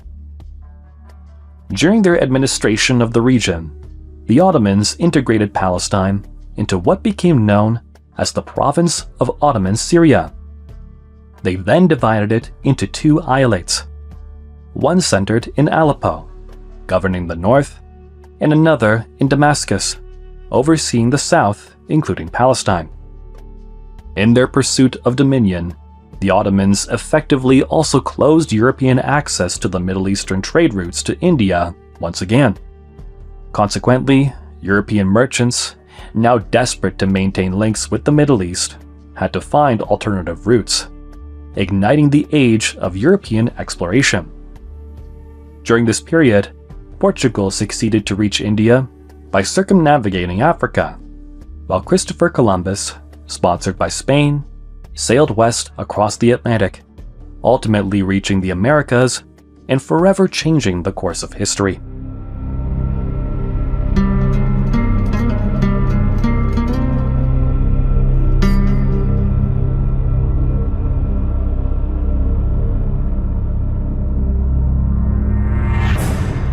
With the Industrial Revolution beginning in 18th century Great Britain and continuing through the 19th, European powers like Great Britain, Germany, France, the Austro-Hungarian Empire, and Italy increasingly come to dominate the world both economically and militarily, driven by the power of machines and factories. These nations are scrambling to colonize Africa, South Asia, and other territories, with Britain and France taking the largest shares. Meanwhile, the United States is emerging as a growing power in the Americas, and Japan is establishing itself as the leading force in Asia. As European nations expand their territories and rise to global dominance, a powerful wave of nationalism sweeps across the continent, driving each country to see itself as superior to others. European politicians and thinkers of the time, captivated by their country's achievements on the world stage, begin to promote the idea that their culture, language, and ethnicity are not only distinct but inherently superior. They compare the celebrated qualities of their own nations with those of the underdeveloped peoples they now rule in Africa and Asia, encouraging their citizens to believe we are advanced because of our complex culture, while asserting they are poor because of theirs. This worldview, of course, gives rise to a hierarchy of superior and inferior peoples, ultimately fueling alarmingly high levels of racism across Europe.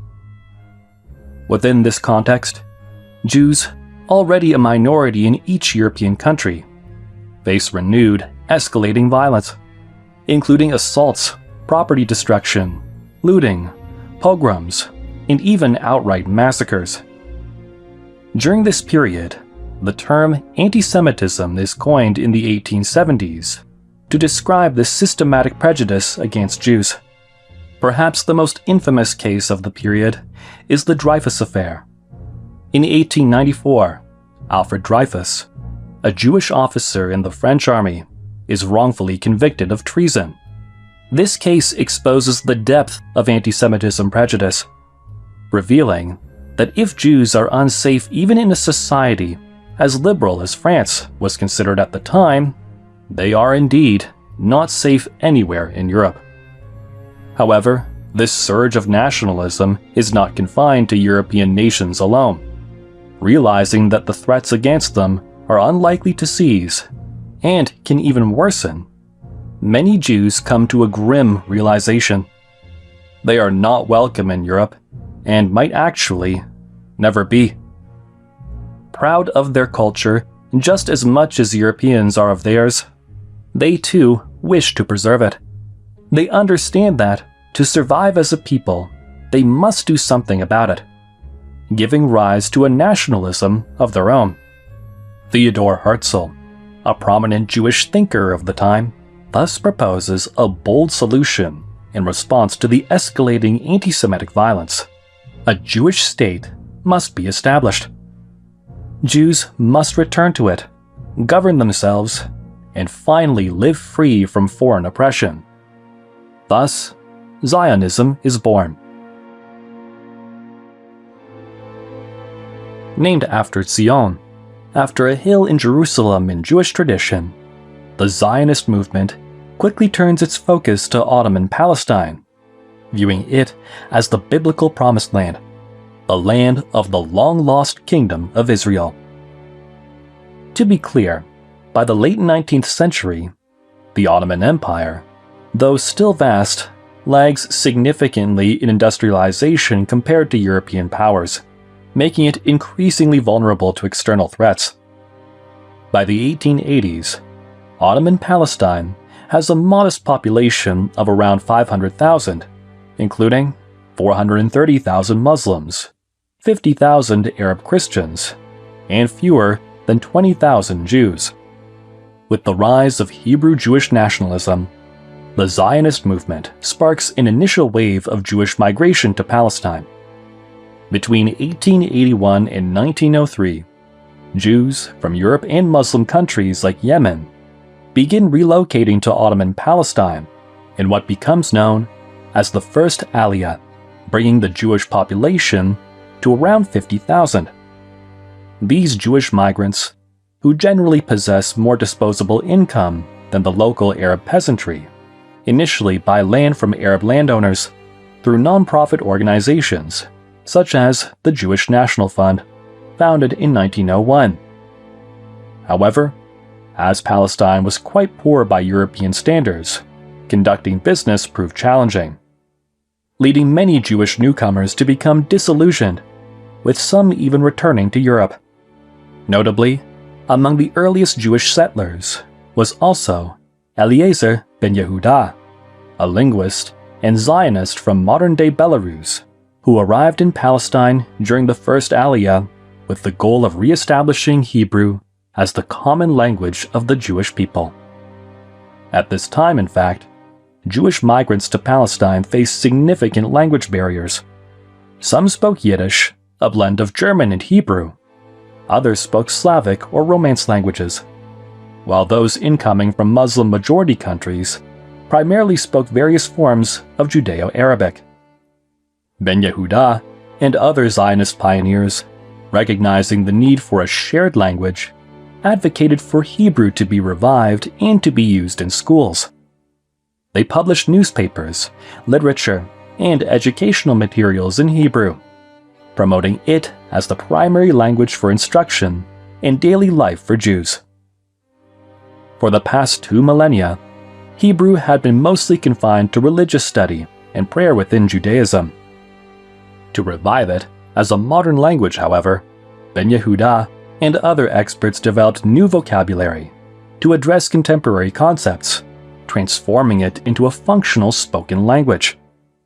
Within just a few decades, Hebrew became widely used among Jewish communities in Palestine and was recognized as one of the official languages alongside Arabic. Remarkably, Hebrew remains, to this day, the only language in history successfully revived from near extinction. This early resettlement, however, to be clear, involved only a few thousand Jews. Yet soon, everything would change dramatically. European nationalism, driven by relentless quest for superiority, had not set Europeans only against the world, but also against one another. As Italian futurist writer Filippo Tommaso Marinetti would write in 1909, "We want to glorify war, the world's only hygiene." Nationalism was intensifying tensions between European nations to such an extent that, in 1914, these tensions erupted into the Great War, later famously known as the First World War, a name ominously suggesting there would be a sequel. During this conflict, the Germans sided with the Austro-Hungarians and the Ottomans, while the French, British, and Russians opposed them, with Italy eventually changing sides. The war saw devastating trench warfare, especially on the Western Front, resulting in approximately 16 million casualties. However, for our story, what matters is that the Ottomans were on the losing side and faced severe consequences as a result. Already weakened by Italy's seizure of Libya in 1911 and significant territorial losses from the Balkan Wars, which saw much of their European land absorbed by the newly independent Balkan states, the Ottoman Empire struggled to retain its remaining territories and began to collapse. European powers, especially France and Britain, immediately took advantage of the opportunity to seize as much Ottoman territory as they could. During the war against the Ottomans, Britain had sought support from the Arab world in the Middle East, encouraging Arabs who were under Ottoman dominion to rise up against Ottoman rule, leading to the Great Arab Revolt. In exchange for this Arab uprising, Britain, as outlined in the McMahon-Hussein correspondence with Sharif Hussein of Mecca in 1915, promised that it would help Arabs create an independent Arab state in the Middle East, albeit a very undefined one. Once the Ottomans were defeated, and Transjordan with Palestine and Iraq came under British control. However, Britain paused to reconsider the extent of its commitments. And, since these promises were somewhat vague and did not explicitly mention Palestine as part of the proposed Arab state, Britain decided to leave Palestine out of this agreement, as it had been developing another plan for the region for some time. In complete contrast to Arab expectations, Britain, realizing that there were large Jewish communities in both the Russian Empire and the United States, rapidly growing nations and key allies in World War I, coupled with the increasing Jewish migration to Palestine driven by the Zionist movement, Britain saw a strategic advantage now more than ever, in gaining Jewish support to strengthen its alliances. As such, to build a good relationship with the influential Jewish communities across the world, Britain issued the Balfour Declaration in 1917, pledging to support the creation of a national home for the Jewish people in Palestine. This move aimed not only to secure Jewish support for Britain, but also to establish a Jewish-British friendly base in Palestine. This move aimed not only to secure Jewish support for Britain, but also to establish a Jewish-British friendly base in Palestine to ensure British control over the strategically vital Suez Canal in British-controlled Egypt. This decision, however, left Arabs feeling deeply betrayed and outraged. If that was not enough, in 1916, Britain and France also secretly signed the Sykes-Picot Agreement, planning to split the Arab provinces of the Ottoman Empire between them. While Britain assumed control over Iraq and Transjordan, France also took control of what is now Syria and Lebanon. Several years after the First World War, in 1920, the League of Nations granted Britain a mandate over Palestine, establishing what became known as Mandatory Palestine. This mandate authorized Britain to fulfill its promise of creating a homeland for the Jewish people, while also committing to protect the rights of the existing Arab population.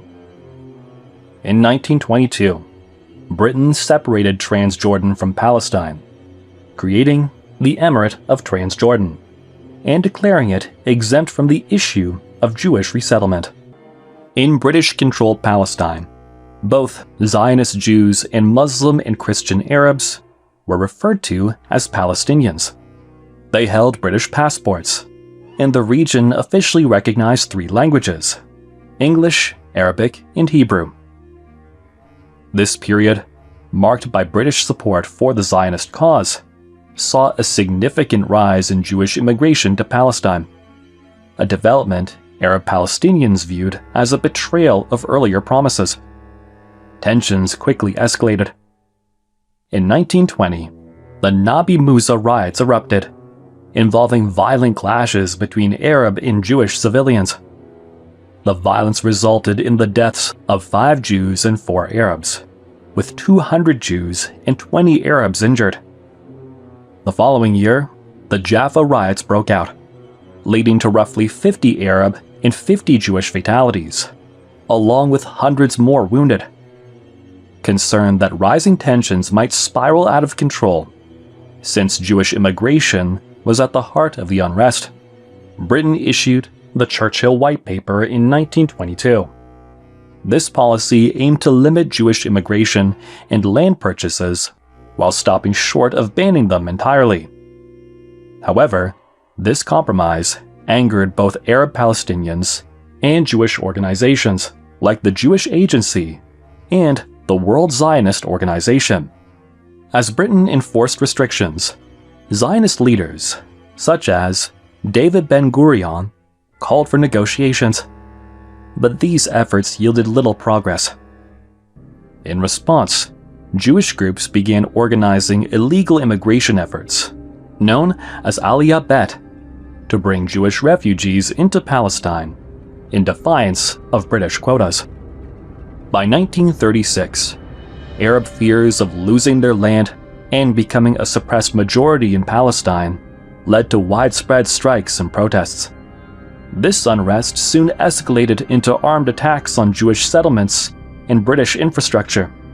In response, Britain deployed tens of thousands of troops to Palestine to suppress the uprising. Jewish paramilitary groups, such as the Haganah, defended Jewish settlements and critical infrastructure, while smaller groups, like the Irgun, launched retaliatory attacks against the Arab insurgents.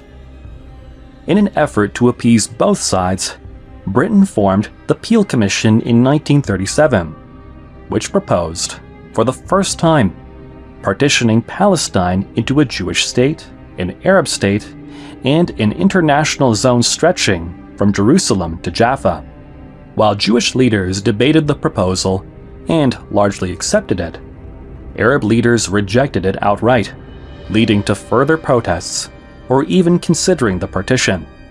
By 1939, the Arab revolt had been effectively crushed. British forces, with the support of Jewish paramilitaries, subdued most resistance, killing or capturing approximately 30,000 Arab rebels. Despite this apparent collaboration, at the end of the revolt, Britain surprised many by seeking to appease the Arab population instead. That same year, it issued the White Paper of 1939, which severely restricted Jewish immigration and land acquisition, sparking outrage among the Jewish population. Many Jews felt deeply betrayed, sparking strained British-Jewish relations at a time when one of history's greatest tragedies was about to unfold against the Jewish people on an unprecedented scale. In fact, while life remained challenging for Jews in Palestine, after the Arab Revolt ended in 1939, the mutual distrust between Jews and Arabs undoubtedly persisted. The situation in Palestine was relatively stable compared to the unimaginable suffering Jews were enduring across the Mediterranean in Europe, where their condition was far, far worse.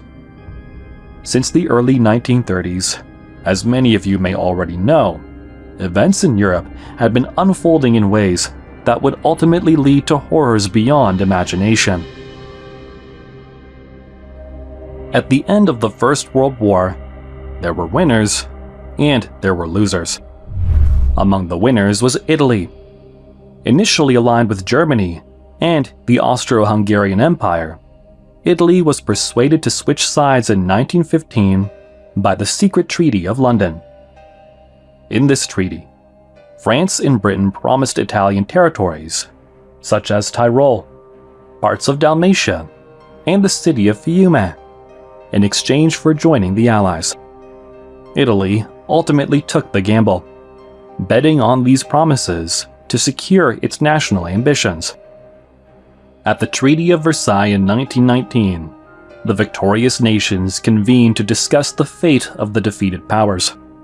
For Germany, the consequences were catastrophic. Stripped of significant territories, subjected to severe military restrictions, and burdened with enormous war reparations, payable in gold, Germany's economy was destabilized. Hyperinflation and widespread poverty followed, plunging the country into chaos. Similarly, the Austro-Hungarian Empire was dismantled, leading to the creation of new nations like Czechoslovakia and Yugoslavia. Austria and Hungary were reduced to small, weakened, landlocked states, merely shadows of their former imperial might.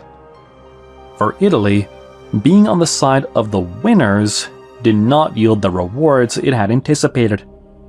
While it did acquire South Tyrol and Trentino from Austria, many of the territories promised in the Treaty of London, such as the Dalmatian coast and the city of Fiume, were denied. The Allies dismissed Italy's broader territorial claims with little consideration. This perceived betrayal became famously known in Italy as the Mutilated Victory, a humiliation that left the Italian people demanding retribution. Capitalizing on growing discontent, in Italy, Benito Mussolini emerged as a figure of ambition and power. In 1922, he led the infamous March on Rome, mobilizing his black shirt militias and presenting himself as the only solution to Italy's instability. Through his bold display of force, Mussolini pressured the Italian king Victor Emmanuel III to appoint him as prime minister. Once in power, Mussolini moved quickly to consolidate control through military and political maneuvers.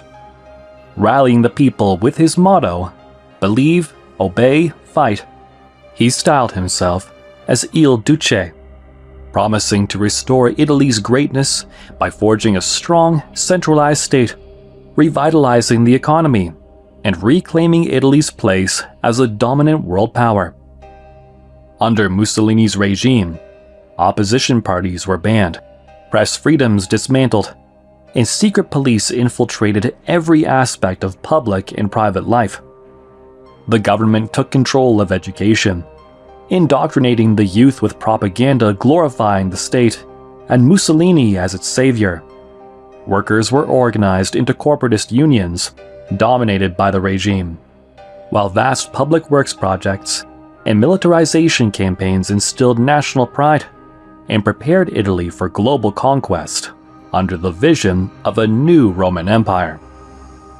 The betrayal of Italy's mutilated victory, coupled with Mussolini's iron-fisted rule, transformed the nation into a totalitarian state, an authoritarian regime built on obedience, sacrifice, and relentless propaganda.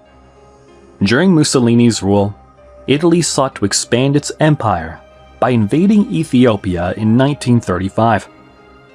However, the military's weaknesses quickly became apparent as Italian forces struggled against Ethiopia's resistance. In response, Mussolini ordered the use of poisonous gas and other internationally banned tactics, openly violating the rules of war. And while the League of Nations condemned these atrocities, one man stood in admiration: Adolf Hitler.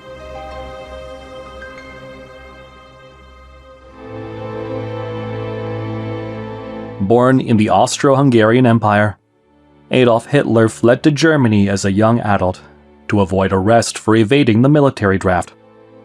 Once in Germany, he enlisted in the Reichswehr, the German army, and served during World War I alongside German troops. At the end of the war, Hitler witnessed the collapse of both the Austro-Hungarian Empire and Germany. The Treaty of Versailles left Germany humiliated, its economy devastated, and its population mired in poverty and widespread discontent.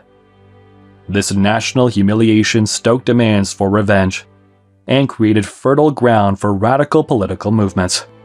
The rise of fascism in Italy during the early 1920s inspired similar ideologies across Europe. Many nations, burdened by post-war despair, saw fascism as a potential solution, a way to rebuild, restore national pride, and seek retribution. Win, we will win. Against this backdrop, Hitler joined the German Workers' Party, transforming it into the National Socialist German Workers' Party, commonly known as the Nazi Party. Through incendiary speeches, he channeled Germany's anger, blaming its struggles on internal and external enemies, and quickly gained widespread support. In 1923, Hitler staged a failed coup, the Bar Kokhba, which led to his arrest and imprisonment. During his incarceration, he authored Mein Kampf, My Struggle, a manifesto outlining his vision for a greater Germany. This vision emphasized ultranationalism, the racial purity of the so-called Aryan race to which Germans were said to belong, and the concept of Lebensraum, living space, a plan for territorial expansion to secure resources for the German people. Upon his release, Hitler rebuilt the Nazi Party, employing propaganda and violence to consolidate power, much like Mussolini had done in fascist Italy. By 1933, Hitler had risen to the position of Chancellor of Germany, presenting himself as the savior of a humiliated nation. He declared himself Führer, leader. Under the motto, "One people, one empire, one leader," Hitler established his regime, the Third Reich. After becoming Chancellor, much like Mussolini, Hitler suspended civil liberties. He orchestrated mass arrests of political opponents. He granted himself legislative powers and dissolved the parliament. Nazi propaganda, led by Joseph Goebbels, infiltrated every aspect of life, through radios, pamphlets, posters, revised education, films, books, and more, glorifying Hitler and the regime while silencing dissent. The Gestapo and SS enforced brutal suppression, and concentration camps were established to detain and eliminate perceived enemies. Through indoctrination, militarization, and terror, Hitler rapidly constructed a totalitarian regime that plunged Germany into oppression and fear. However, Hitler significantly diverged from Mussolini in one aspect. Hitler believed that the so-called Aryan race, to which Germans supposedly belonged, was superior. This master race, he argued, needed to purify itself of those he deemed impure: the disabled, Romani people, homosexuals, Jehovah's Witnesses, and others. These individuals were subjected to forced sterilization to prevent them from reproducing, imprisonment in camps, or outright extermination. Among those Hitler targeted most viciously were the Jews. To Hitler, Jews were not only racial inferiors, but, in his view, Untermenschen, subhumans, the real root cause of Germany's suffering. He blamed them for Germany's defeat in World War I, perpetuating the stab-in-the-back myth, a false narrative claiming that Germany's military had not been defeated on the battlefield, but betrayed by internal enemies, particularly Jews and communists from within. Hitler also accused Jews of orchestrating communism, capitalism, and other ideologies he claimed were designed to corrupt and weaken German society. To him, eliminating Jews was a necessary step to secure Germany's rightful dominance. Upon Hitler's rise to power, anti-Jewish policies were implemented immediately. Jews were barred from holding positions in government, civil service, law, medicine, and education. The Nazi Party also promoted boycotts of Jewish-owned businesses, branding them as enemies of the state. Jewish books and writings were publicly burned in a campaign to purge un-German ideas from society. The persecution escalated with the 1935 Nuremberg Laws. The law for the protection of German blood and honor prohibited marriages and relationships between Jews and Germans. Under the Reich citizenship law, Jews were stripped of their German citizenship, reducing them to stateless persons. Between 1937 and 1938, Jews were forced to register their businesses, which were then confiscated and transferred to German owners in a process known as Aryanization. Jewish professionals, including doctors and lawyers, were banned from practicing their trades. On November 9th to 10th, 1938, the Nazis launched a coordinated pogrom across Germany and Austria, known as Kristallnacht, the Night of Broken Glass. Synagogues were burned, Jewish businesses and homes were destroyed, and approximately 30,000 Jewish men were arrested and sent to concentration camps. This event marked a shift from economic and social exclusion to state-imposed violence and mass incarceration. By early 1939, Jews faced mounting pressure by the German government to leave Germany. However, those attempting to flee encountered heavy taxation and were often stripped of their assets, including jewelry and belongings, at border checkpoints. Despite their dire circumstances, few countries were willing to accept large numbers of Jewish refugees, leaving many trapped within Nazi-controlled territories. Adding to this persecution, Benito Mussolini, seeking to strengthen Italy's alliance with Hitler and avoid losing face, enacted similar anti-Jewish laws. These laws banned Jews from public life, forcing professors and teachers to lose their jobs, barring Jewish children from schools, and compelling many Jewish families to relocate out of Italy. This widespread persecution caused a significant brain drain in both Germany and Italy. Albert Einstein, a German Jew, emigrated to the United States, where he made groundbreaking contributions to physics, including the theory of relativity. Similarly, Enrico Fermi, whose wife was Jewish, left Italy for the United States, where his work advanced nuclear energy, the Fermi paradox, and more.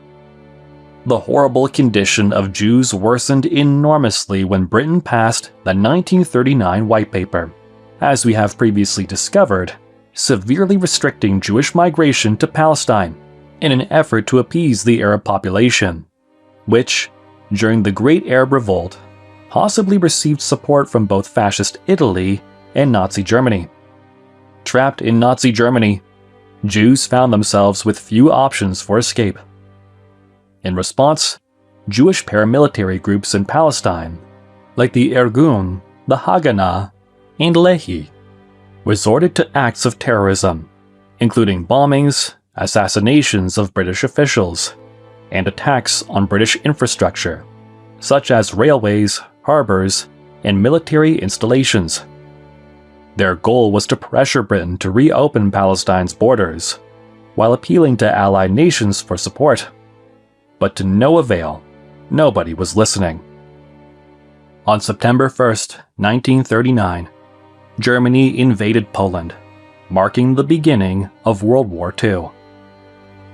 This invasion was not just a military campaign. Poland was home to 3 million Jews, the largest Jewish population in Europe. As German forces advanced, Jewish communities in the occupied territories were rounded up and confined to ghettos, while new concentration camps, such as Auschwitz, Treblinka, Belzec, and Sobibor, were under construction. In these camps, Jews faced systematic dehumanization upon arrival. Their heads were shaved, and their hair was processed and sold to textile industries. Gold teeth were extracted from their mouths. Jewelry and personal belongings were confiscated. They were stripped of their clothes, forced into identical uniforms, and tattooed with identification numbers to erase their individual identities. Conditions in the concentration camps were horrific. Prisoners were crammed into overcrowded barracks without heating, causing many to freeze to death during harsh winters. The lack of sanitation fostered the spread of diseases such as typhus. Under brutal supervision, inmates were subjected to grueling labor, leading many to die from exhaustion. Starvation was rampant. The meager rations left prisoners in a constant state of extreme hunger and weight loss. Desperate, many resorted to eating insects, rats, or any scraps they could find, though countless still succumbed to hunger. By 1941, Hitler's regime implemented the final solution to the Jewish question, a coordinated plan of mass extermination. Jews were herded into gas chambers where Zyklon B was released, suffocating them to death. Their bodies were then cremated to erase any trace of their existence. Families were torn apart upon arrival, with children and the elderly often sent directly to the gas chambers, deemed unfit for forced labor. Those spared immediate execution faced inhumane medical experiments, forced labor, starvation, and eventual death. Benito Mussolini, seeking to recreate a new Roman Empire and expand his territories, allied with Hitler. Together with Emperor Hirohito's Japan in Asia, they formed the Axis powers. However, despite Mussolini's ambitions, Italy's economic struggles left its military poorly equipped, resulting in widespread confusion and discontent among his population. As partisan movements gained momentum in northern Italy, Mussolini eventually lost support and was ultimately captured and executed by partisans. Exploiting the chaos in Italy, Germany swiftly occupied the country, rounding up Italian Jews and deporting them to concentration camps. In contrast, countries like Denmark actively resisted Nazi efforts. Danish citizens famously smuggled most of their Jewish population to neutral Sweden with false documents. Across Europe, despite the threat of severe retaliation, many civilians risked their lives to hide or aid Jews, saving countless lives. Although the Axis powers initially appeared unstoppable, the tide of the war eventually turned. The Soviet Union, the United States, advancing through the Italian peninsula, and Britain gradually reclaimed occupied territories. Allied forces closed in on Berlin, where Hitler, hiding in a bunker, ultimately took his own life to avoid capture. World War II resulted in an estimated 70 to 85 million deaths. The victims included countless German soldiers, Polish Jewish civilians, Soviet soldiers and civilians, Chinese civilians, those who died of starvation in the Dutch East Indies, modern-day Indonesia, under Japanese occupation, and many, many more. After the war, the Nazi Party was dismantled. At the Nuremberg trials in 1946, held in Germany, key Nazi leaders were charged with human rights violations, war crimes, and the genocide of 6 million Jewish people. Some of them managed to escape to South America. Many were sentenced to death, others to life in prison. With the conclusion of the trials, one of history's darkest chapters finally came to an end, signaling the beginning of a new era.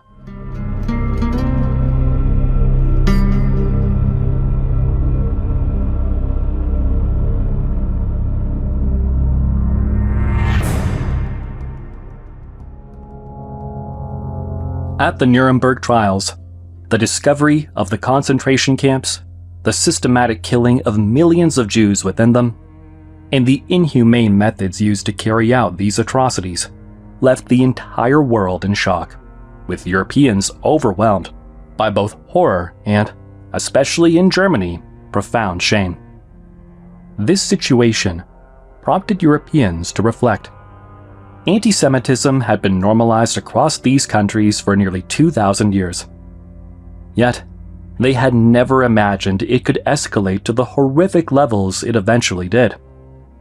The horrors of the Holocaust, for the first time in history, as such, completely turned the tables and led to a sudden, widespread wave of sympathy for Jews and their cause in Europe, the United States, and the Soviet Union. As if the horror and shame were not enough, European countries also faced additional political upheaval. As the war ended, European colonial powers such as Great Britain, France, and the Netherlands were immediately hit by an enormous wave of independence movements across their colonies, giving rise to new nations, a wave that would last 3 decades and ultimately confine them back to the European continent. Among these global shifts was Palestine, still under British control. In Palestine, the Zionist movement, in fact, led by David Ben-Gurion, was pleading now, stronger than ever with the world, for a resolution to the Jewish question. A Jewish state had to be established, now. Unable to manage the escalating tensions and already severely weakened by decolonization, Great Britain ultimately decided to withdraw from Palestine, leaving the issue in the hands of the newly found United Nations.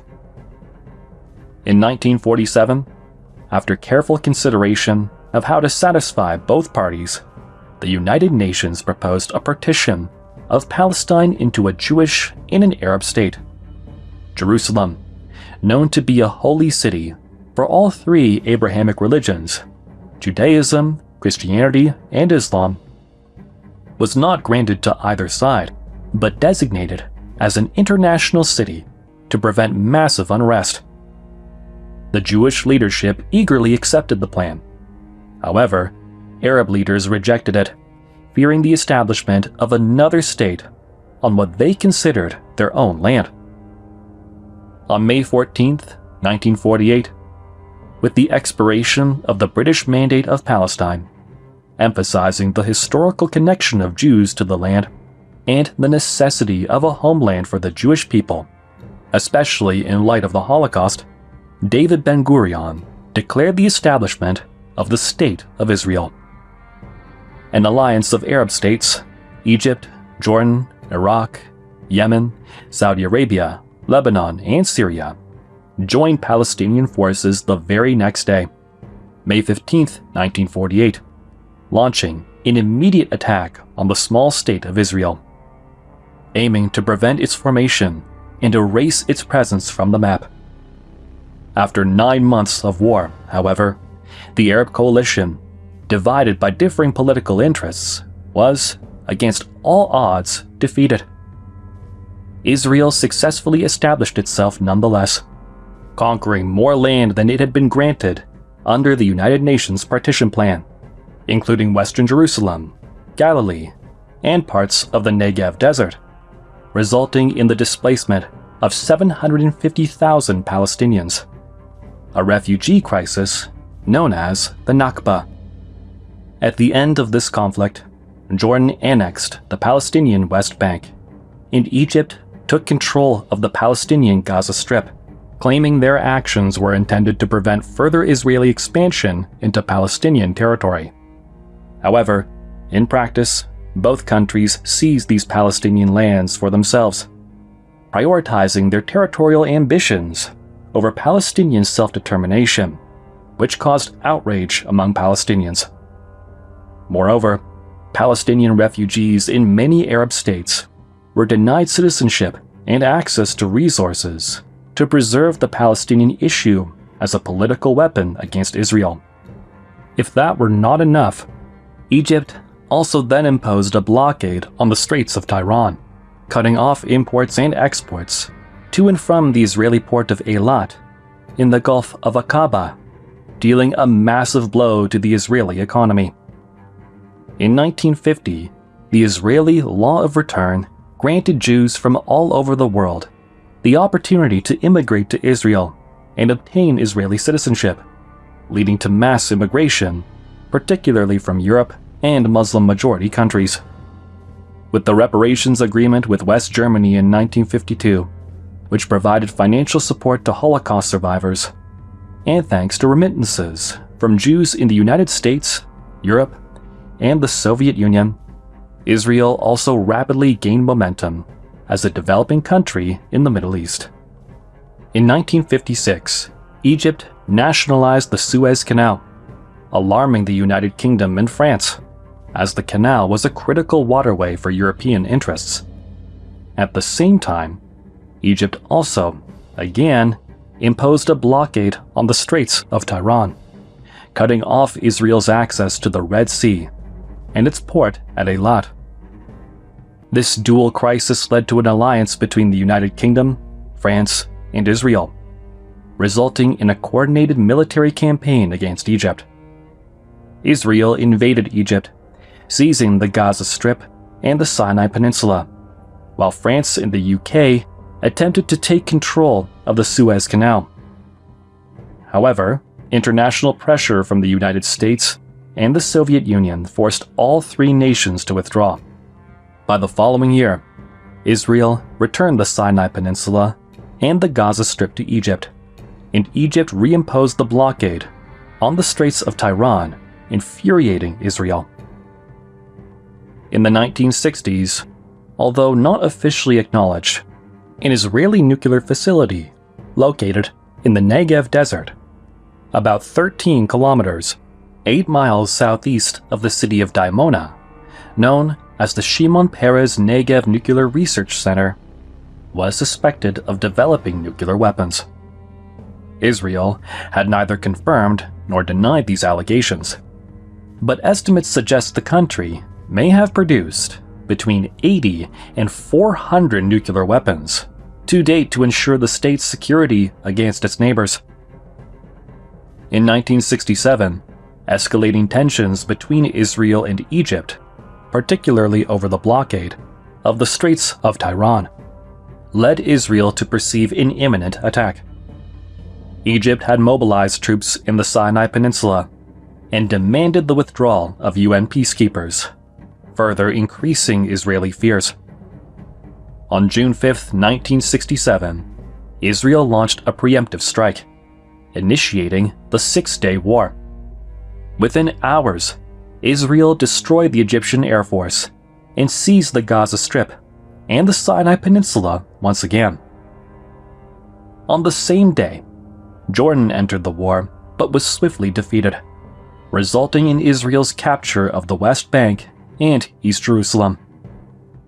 On June 9th, Syria joined the conflict, but it too was defeated, with Israel capturing the Golan Heights by June 10th.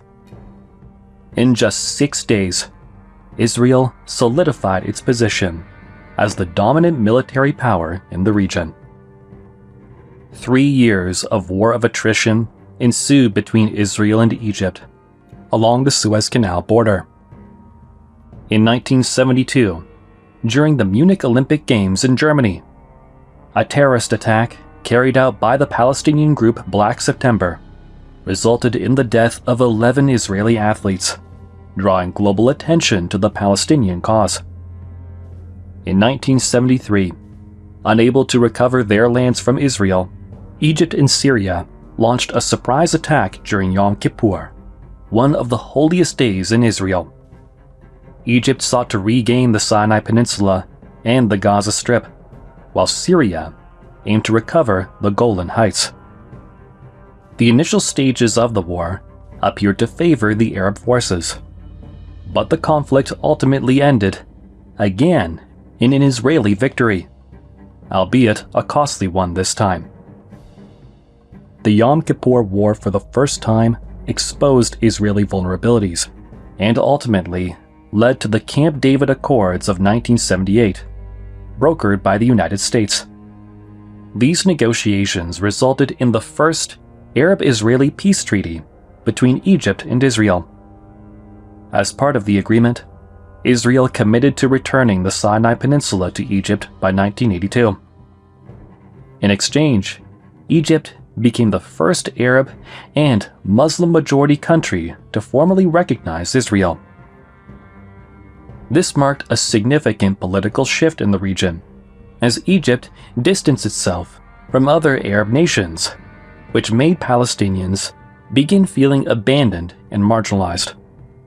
While Egypt, Israel's main enemy at the time, effectively ended its hostility with Israel through this treaty, another country, Iran, a Shia Muslim majority nation, initially supportive of Israel's existence and informally cooperating with Israel, particularly against shared concerns over Sunni Arab nationalism, underwent a sudden and dramatic political shift almost overnight. In 1979, Iran experienced a massive political upheaval, culminating in the Iranian Revolution, a turning point that completely reversed its stance on Israel. Once a quasi-informal ally of Israel, Iran abruptly became its most vocal enemy, openly calling for the total annihilation of the Zionist regime, its supporters, and its Western allies, particularly the United States. But that wasn't all. Iran also began openly threatening certain Sunni-led regimes, especially Saudi Arabia, sparking terror throughout the Middle East. To further its goal of opposing Israel, Iran actively supported the Palestinian cause and began funding armed militia groups in the region. This included backing Hezbollah in southern Lebanon from the early 1980s, the Palestinian Islamic Jihad from 1981, and Hamas from 1987. Beyond this, Iran extended its support to militant groups across the Middle East, aiming to destabilize Sunni-led regimes and expand its influence. For the first time in history, the political context created by the Iranian Revolution forced Sunni Arab nations to pause and reflect. What must we do now to prevent our governments from being destabilized by Iran? And they came to realize that, while they deeply despised Israel's existence right next to them, Iran's growing hostility, in reality, posed an even greater threat to their national security.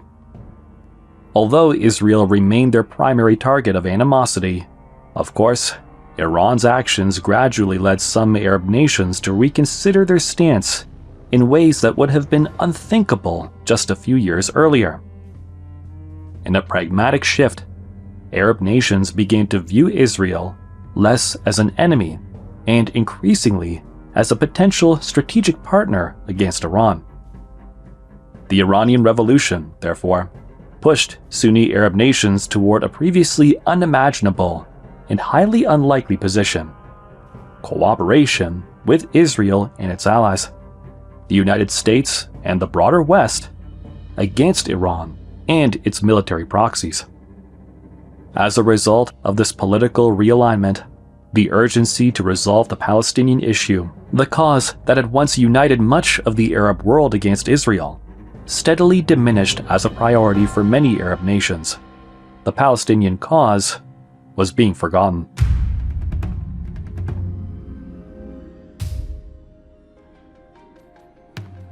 The growing marginalization of the Palestinian cause, which began with the peace treaty between Egypt and Israel in 1978, and was further exacerbated by the Iranian Revolution of 1979, led to a series of increasingly large-scale attacks by Palestinian militants. These attacks, marked by increasingly dangerous and desperate measures, aimed to draw global attention and re-engage the Sunni Arab world against Israel. On March 11, 1978, this tension culminated in the infamous Tel Aviv Coastal Road Massacre, in which militants hijacked a bus, killed 38 civilians, and wounding 76 more. Upon inspection, the perpetrators were discovered to be members of the Palestine Liberation Organization, PLO, founded in 1964 and led by Yasser Arafat, operating from bases in southern Lebanon. In response, 3 days later, Israel launched a major military operation known as Operation Litani, targeting PLO positions in southern Lebanon. The operation, conducted in cooperation with Christian Lebanese militias, aimed to drive the PLO away from Israel's northern border, and while it significantly disrupted PLO activities, the operation also caused the displacement of approximately 250,000 Lebanese civilians. In 1980, Israel also declared unified Jerusalem its capital, sparking global condemnation. A few years later, a series of attacks originating from PLO bases in southern Lebanon, along with the attempted assassination of Israel's ambassador to the United Kingdom in 1982 by PLO affiliates, prompted Israel to launch a large-scale invasion of Lebanon. This conflict, known as the 1982 Lebanon War, forced the PLO to relocate its leadership and operations to Tunisia. However, the power vacuum left in southern Lebanon by the PLO's departure facilitated the rise of Hezbollah, a Shia militant group backed by Iran. Hezbollah soon began engaging in guerrilla warfare against Israeli forces, prolonging Israel's presence in southern Lebanon until the year 2000, when Israel withdrew its forces after nearly 18 years of conflict. During the Lebanon War, Israel's global reputation suffered significantly due to the Sabra and Shatila massacre, in which Lebanese Christian militias, backed by Israel, killed up to 3,000 civilians. During the Lebanon War, Palestinians grew more desperate than ever. Massive demonstrations erupted, with children throwing rocks at Israeli soldiers, widespread riots, boycotts, vandalism, assassinations, and bombings increasingly spiraling out of control. The first Intifada began in 1987, and the Israeli response was terribly harsh. The Palestinian people had reached a breaking point, demanding an immediate solution. In 1987, Hamas emerged in Gaza as a violent response to the Palestinian cause, positioning itself as a rival to the PLO, but with a far more aggressive rhetoric. It called for the complete annihilation of Israel and the establishment of an Islamic state in Palestine. Observing this, the PLO, operating from North Africa and alarmed by the possibility that Hamas could push the Palestinian people toward greater violence and potential self-destruction against Israel, moved urgently to prevent it.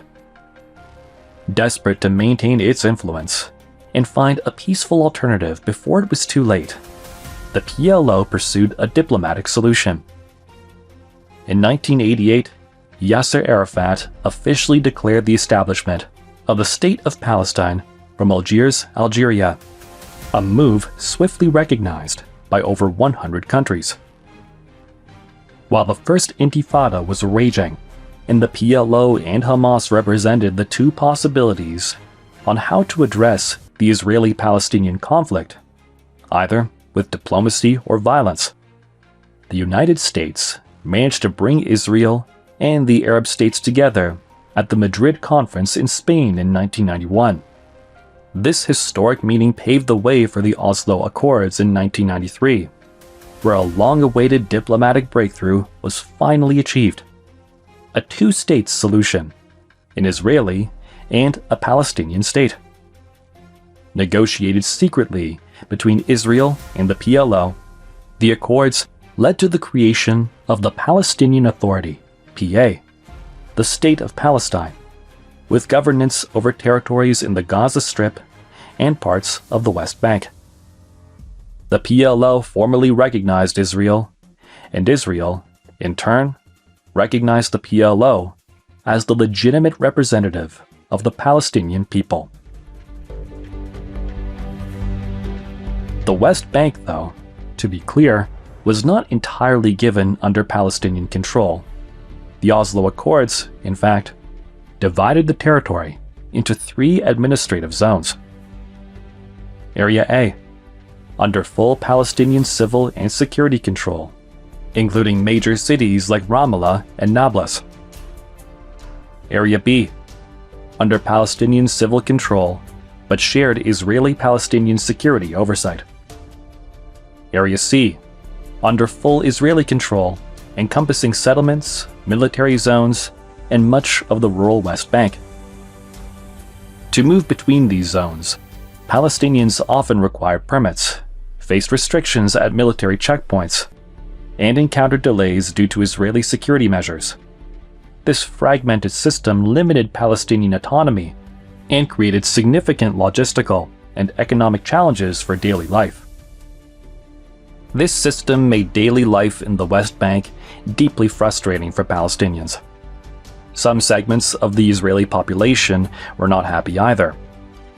For example, in 1994, an Israeli extremist carried out a killing spree in a mosque in Hebron, West Bank, murdering 29 people. The following year, in 1995, Israeli Prime Minister Yitzhak Rabin was assassinated by an Israeli extremist for his efforts to advance the peace process. Additionally, some Israeli settlers continued to establish settlements in the West Bank, despite such actions being prohibited, further exacerbating tensions and harming the Palestinian population. In an effort to bring a new diplomatic solution to the table, US President Bill Clinton convened the Camp David Summit in 2000, bringing Israeli Prime Minister Ehud Barak and Palestinian leader Yasser Arafat together for negotiations. However, several major issues remained unresolved. The two sides could not agree how to share the city of Jerusalem, with both claiming sovereignty over the Temple Mount al-Haram al-Sharif.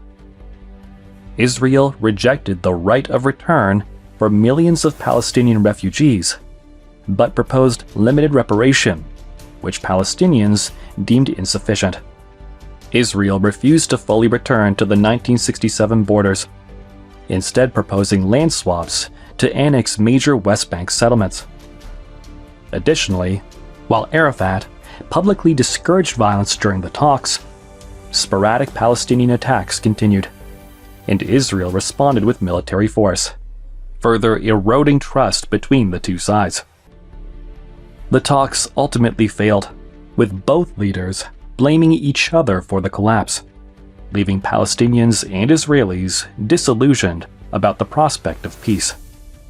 Tensions escalated further in September 2000, when Israeli opposition leader Ariel Sharon visited the Temple Mount al-Haram al-Sharif, a site of immense religious significance to both Muslims and Jews. The visit, widely seen by Palestinians as a provocation, triggered the Second Intifada. This uprising was far bloodier than the first, marked by Palestinian widespread violence, including suicide bombings, Israeli military incursions, and a wave of lone wolf stabbings.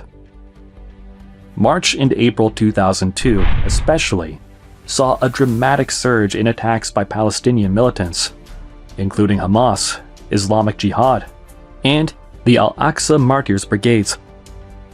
In addition to numerous shootings and grenade attacks, 15 suicide bombings were carried out in March alone, an average of 1 every 2 days. The deadliest attack was the Passover massacre during Yom Kippur, in which 170 people were either killed or injured at the Park Hotel in the Israeli city of Netanya. This prompted Israel to launch Operation Defensive Shield, a large-scale military operation aimed at dismantling the infrastructure of Palestinian military groups in the West Bank. It involved incursions into major Palestinian cities, including Ramallah and Jenin, and led to significant destruction and casualties. Israel later also built a wall with the West Bank barrier, further infuriating the Palestinians. In 2003, the US, EU, UN, and Russia attempted to mediate cooperation between the two sides through the Roadmap for Peace, but their efforts failed to produce lasting results. In 2005, Israel unilaterally carried out the Gaza Disengagement Plan, withdrawing all Israeli citizens, settlements, and military forces from the Gaza Strip back to Israel, a total of 8,000 people. The move aimed to reduce friction with Palestinians, leaving Gaza under full control of the Palestinian Authority. The Israeli withdrawal from Gaza in 2005 significantly changed the dynamics of the region. Following the disengagement, in fact, Hamas won the 2006 Palestinian elections, leading to a break from the Palestinian Authority of the West Bank, and by 2007, Hamas had taken full control of Gaza, with a rhetoric of full annihilation of Israel. This shift marked a period of frequent conflicts between Hamas and Israel. Rocket barrages from Gaza into Israeli territory became a recurring occurrence, prompting Israeli airstrikes and military operations on Gaza in response, which were very often massively more devastating. Major escalations occurred during several conflicts, including Operation Cast Lead, Operation Pillar of Defense, and Operation Protective Edge. These confrontations caused significant casualties, especially on the Palestinian side, further worsening the humanitarian crisis in Gaza. With the rise of social media and widespread internet coverage, global attention on the Palestinian cause was fully reignited, with both sides gaining many online supporters. To counter the growing threat of rocket barrages incoming from Gaza, Israel developed the Iron Dome missile defense system, which became operational in 2011. The Iron Dome intercepted many of the rockets launched from Gaza, reducing civilian casualties in Israel, but leaving the core issues unresolved. In the meantime, after Hamas's takeover, both Israel and Egypt began blockading Gaza to safeguard themselves from the entrance of Hamas militants into their territories, but terribly deepening the economic and humanitarian crisis of the population in the Gaza Strip. In 2015, there was a new wave of stabbings perpetuated by Palestinians, and sporadic rocket fire from Gaza continued, and Israel hit back with airstrikes. In 2017, US President Donald Trump formally recognized Jerusalem as the capital of Israel and moved the US Embassy there from Tel Aviv in 2018.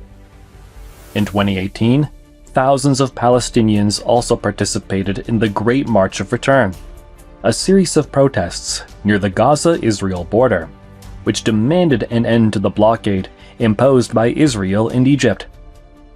While it was mostly a peaceful protest, some protesters turned violent, and Israeli forces used live ammunition on them.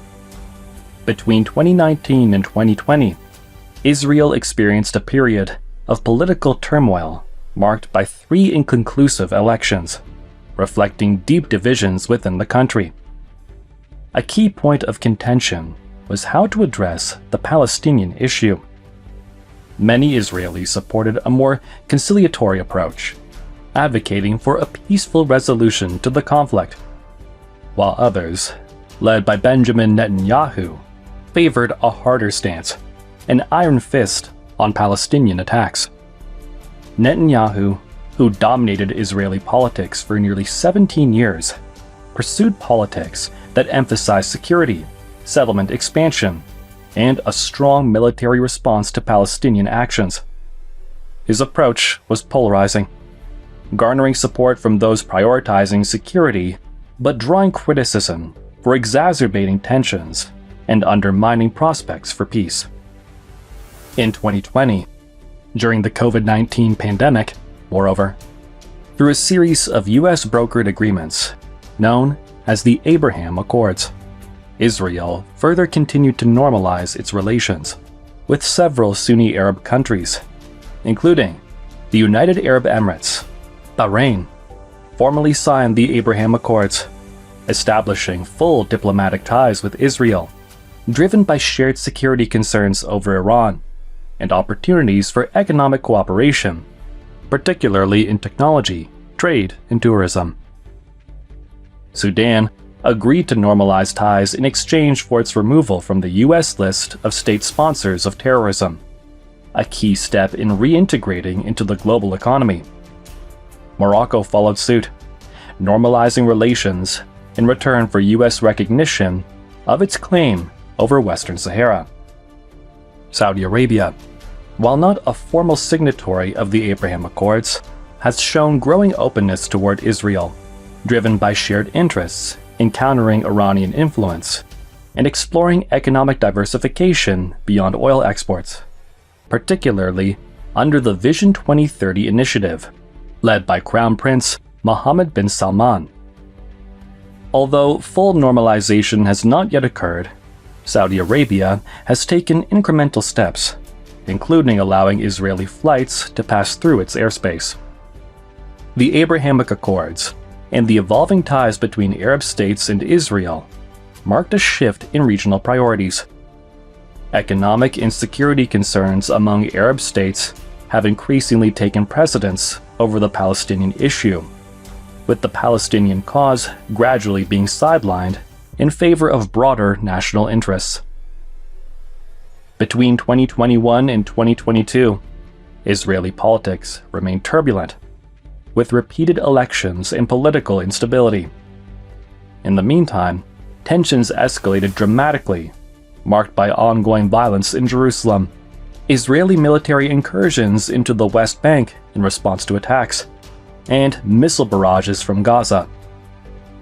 The 11-day conflict in May 2021 saw Israel airstrikes and rocket fire from Gaza, resulting in the deaths of over 250 Palestinians and 13 Israelis, further intensifying pressure within Israeli society and deepening divisions over how to address the ongoing conflict.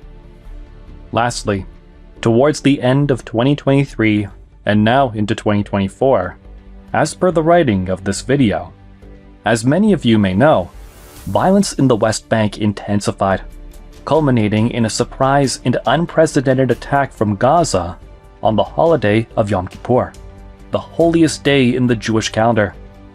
Hamas militants infiltrated Israeli territory, killing over 1,000 Israelis and taking numerous hostages. The attack was a profound shock to Israel, prompting an immediate and severe response under Prime Minister Benjamin Netanyahu. Israel launched a massive military operation in Gaza, involving relentless airstrikes, the deployment of hundreds of thousands of troops, and the systematic flooding of Hamas's extensive tunnel networks, crippling its infrastructure. The humanitarian toll in Gaza was devastating, with over 50,000 deaths, more than 110,000 wounded, and nearly 2 million Palestinians displaced. Meanwhile, tensions quickly escalated across the region, as Hezbollah also launched rocket attacks from Lebanon, prompting Israeli strikes on southern Lebanon and key Hezbollah positions. Simultaneously, Israel also faced a series of missile barrages from Iran, believed to be launched in support of Hamas and Hezbollah. Thanks to the Iron Dome and David Sling defense systems, these missiles were intercepted, preventing casualties and damage in Israel. The situation further extended to Yemen, where the Houthis, backed by Iran, launched missile and drone strikes, targeting Israel and allied interests. In a remarkable display of regional cooperation, Saudi Arabia and Jordan provided intelligence and logistical support to Israel, assisting in countering Houthi and Iranian threats. The Israeli intelligence force, the Mossad, played a pivotal role during this period, conducting a high-profile assassination of a senior Iranian Revolutionary Guard Corps commander in Iran, who was allegedly coordinating regional attacks against Israel. Within days, the Mossad also carried out a series of operations in Lebanon, eliminating all key Hezbollah leaders, significantly weakening the group's command structure. While Israel today stands as a regional economic powerhouse, often referred to as the Silicon Valley of the Middle East, the disparities between Israel and the Palestinian territories, especially Gaza, are glaring. Israel boasts one of the highest GDPs per capita in the world, exceeding $53,000 according to recent IMF data, comparable to countries like Canada and Finland. Its annual GDP output of approximately $530 billion surpasses Egypt's $380 billion and Iran's $435 billion. Despite its relatively small population of just 9.5 million, compared to Egypt's 118 million and Iran's 92 million people. This prosperity is fueled by a thriving tech industry, advanced agriculture, and robust defense and pharmaceutical sectors. The city of Tel Aviv, a global hub for startups and innovation, embodies this economic dynamism, with groundbreaking advancements in artificial intelligence, cybersecurity, and green technologies. Israel's agricultural innovations, such as pioneering water management techniques, have turned arid lands into fertile farms, making the country a global leader in food security. Culturally and religiously, Israeli society is marked by striking contrasts. At one end of the spectrum, there is a significant population of atheists and secular Jews who embrace modernity and progressive values. At the other end, there is an equally prominent community of devout, ultra-Orthodox Jews, steadfast in their adherence to centuries-old traditions and lifestyles. Adding to this diversity are sizable minority groups, including Arab Christians and a massive Arab Muslim population that makes up nearly 20% of the country. Despite these profound differences in beliefs and cultural practices, these groups of atheists, secularists, ultra-Orthodox Jews, Christians, and Muslims coexist within a shared national framework, creating a uniquely multifaceted social fabric that defines modern Israel. However, these high living standards stand in stark contrast to the conditions in the Palestinian territories. The West Bank, in comparison, faces significant economic and political challenges.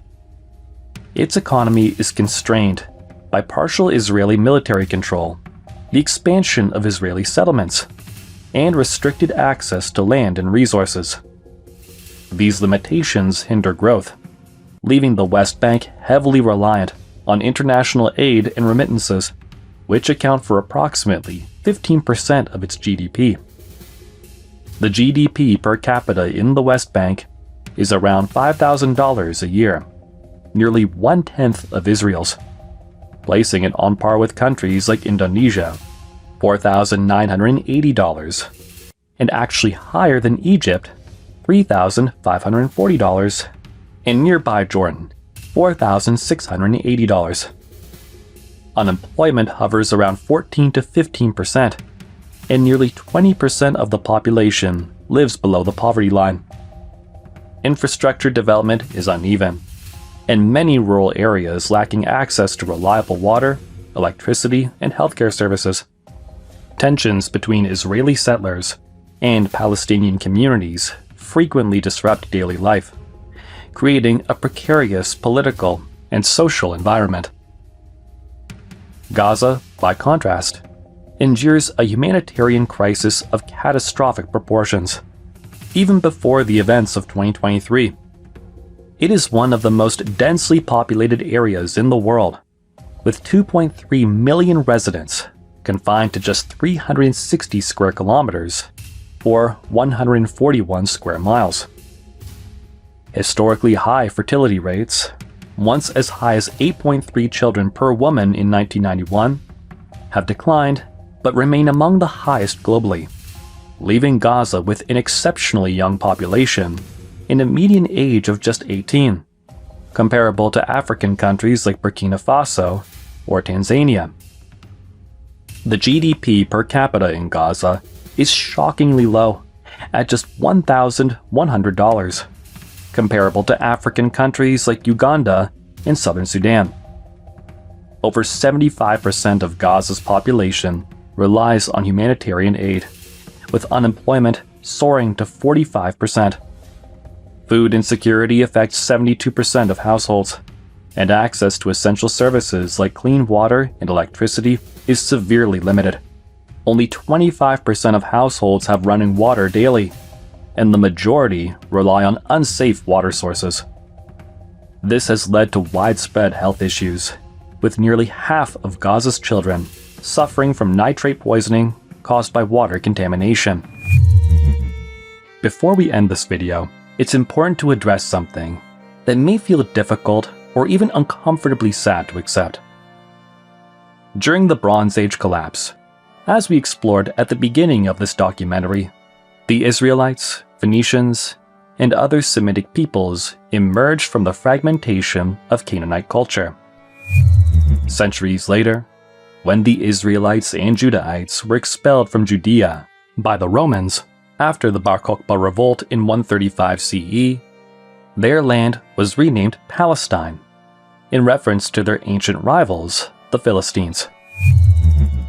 What kept the Jewish people together during nearly 2,000 years of exile, until their return to this land, was their shared faith, Judaism. When they returned after the Holocaust, they were still the descendants of the Canaanites, though centuries of life in Europe had mixed them with the European populations.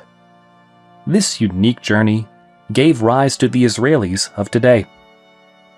The Palestinians, however, tell a different but equally complex story.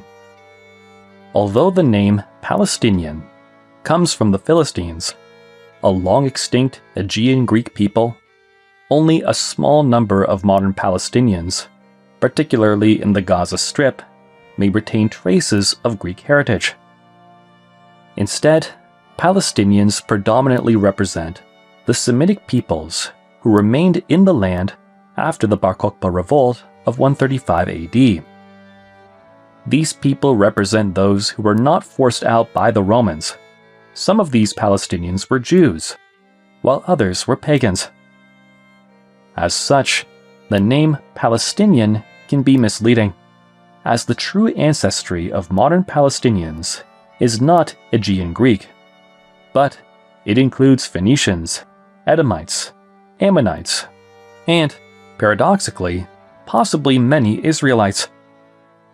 Over the centuries, this population adopted Christianity under the Roman Empire and later adopted Islam during the rise of the Arab Caliphates, intermixing with Arabs and Bedouins. This intricate history gave rise to the Palestinians we know today. In many ways, modern Israelis and Palestinians share the same ancient roots: the Canaanites. To put it simply, they are like two brothers who were separated a very long time ago. One was forced to leave his home, married into European communities, and lived abroad for 2,000 years. The other stayed home, mixing first with Roman Christians and later with Arabs for an equally long period of 2,000 years. If we strip away their names, Israel and Palestine, what remains is a shared ancestry, a divided history, but an undeniable and profound connection to this land for both peoples. Tragically, nationalism, political greed, and misunderstood history have pitted these two brothers against each other. If only history had taken a different path, perhaps the people of this land could have seen more of what unites them than what divides them. Perhaps they might have lived peacefully together. With this documentary, we express our hope for peace between Israelis and Palestinians, and for a future that learns from, rather than repeats, the mistakes of the past. Since this documentary requires extensive editing, we decided to release it in 4 parts rather than making you wait for the full version. Once all 4 parts are complete, we will combine them into a full-length documentary. If you'd like to support our mission to spread knowledge, consider becoming a Patreon member, sending a super thanks donation here on YouTube, or joining as a channel member. Please do not donate through Apple Pay, as Apple will take a 30% cut. Your support helps us speed up video production and expand to more languages worldwide, such as Spanish, French, German, Italian, Brazilian Portuguese, Indonesian, Hindi, and much more, reaching an even broader audience. Thank you very much for waiting. We hope you've learned something new today. Have a great day.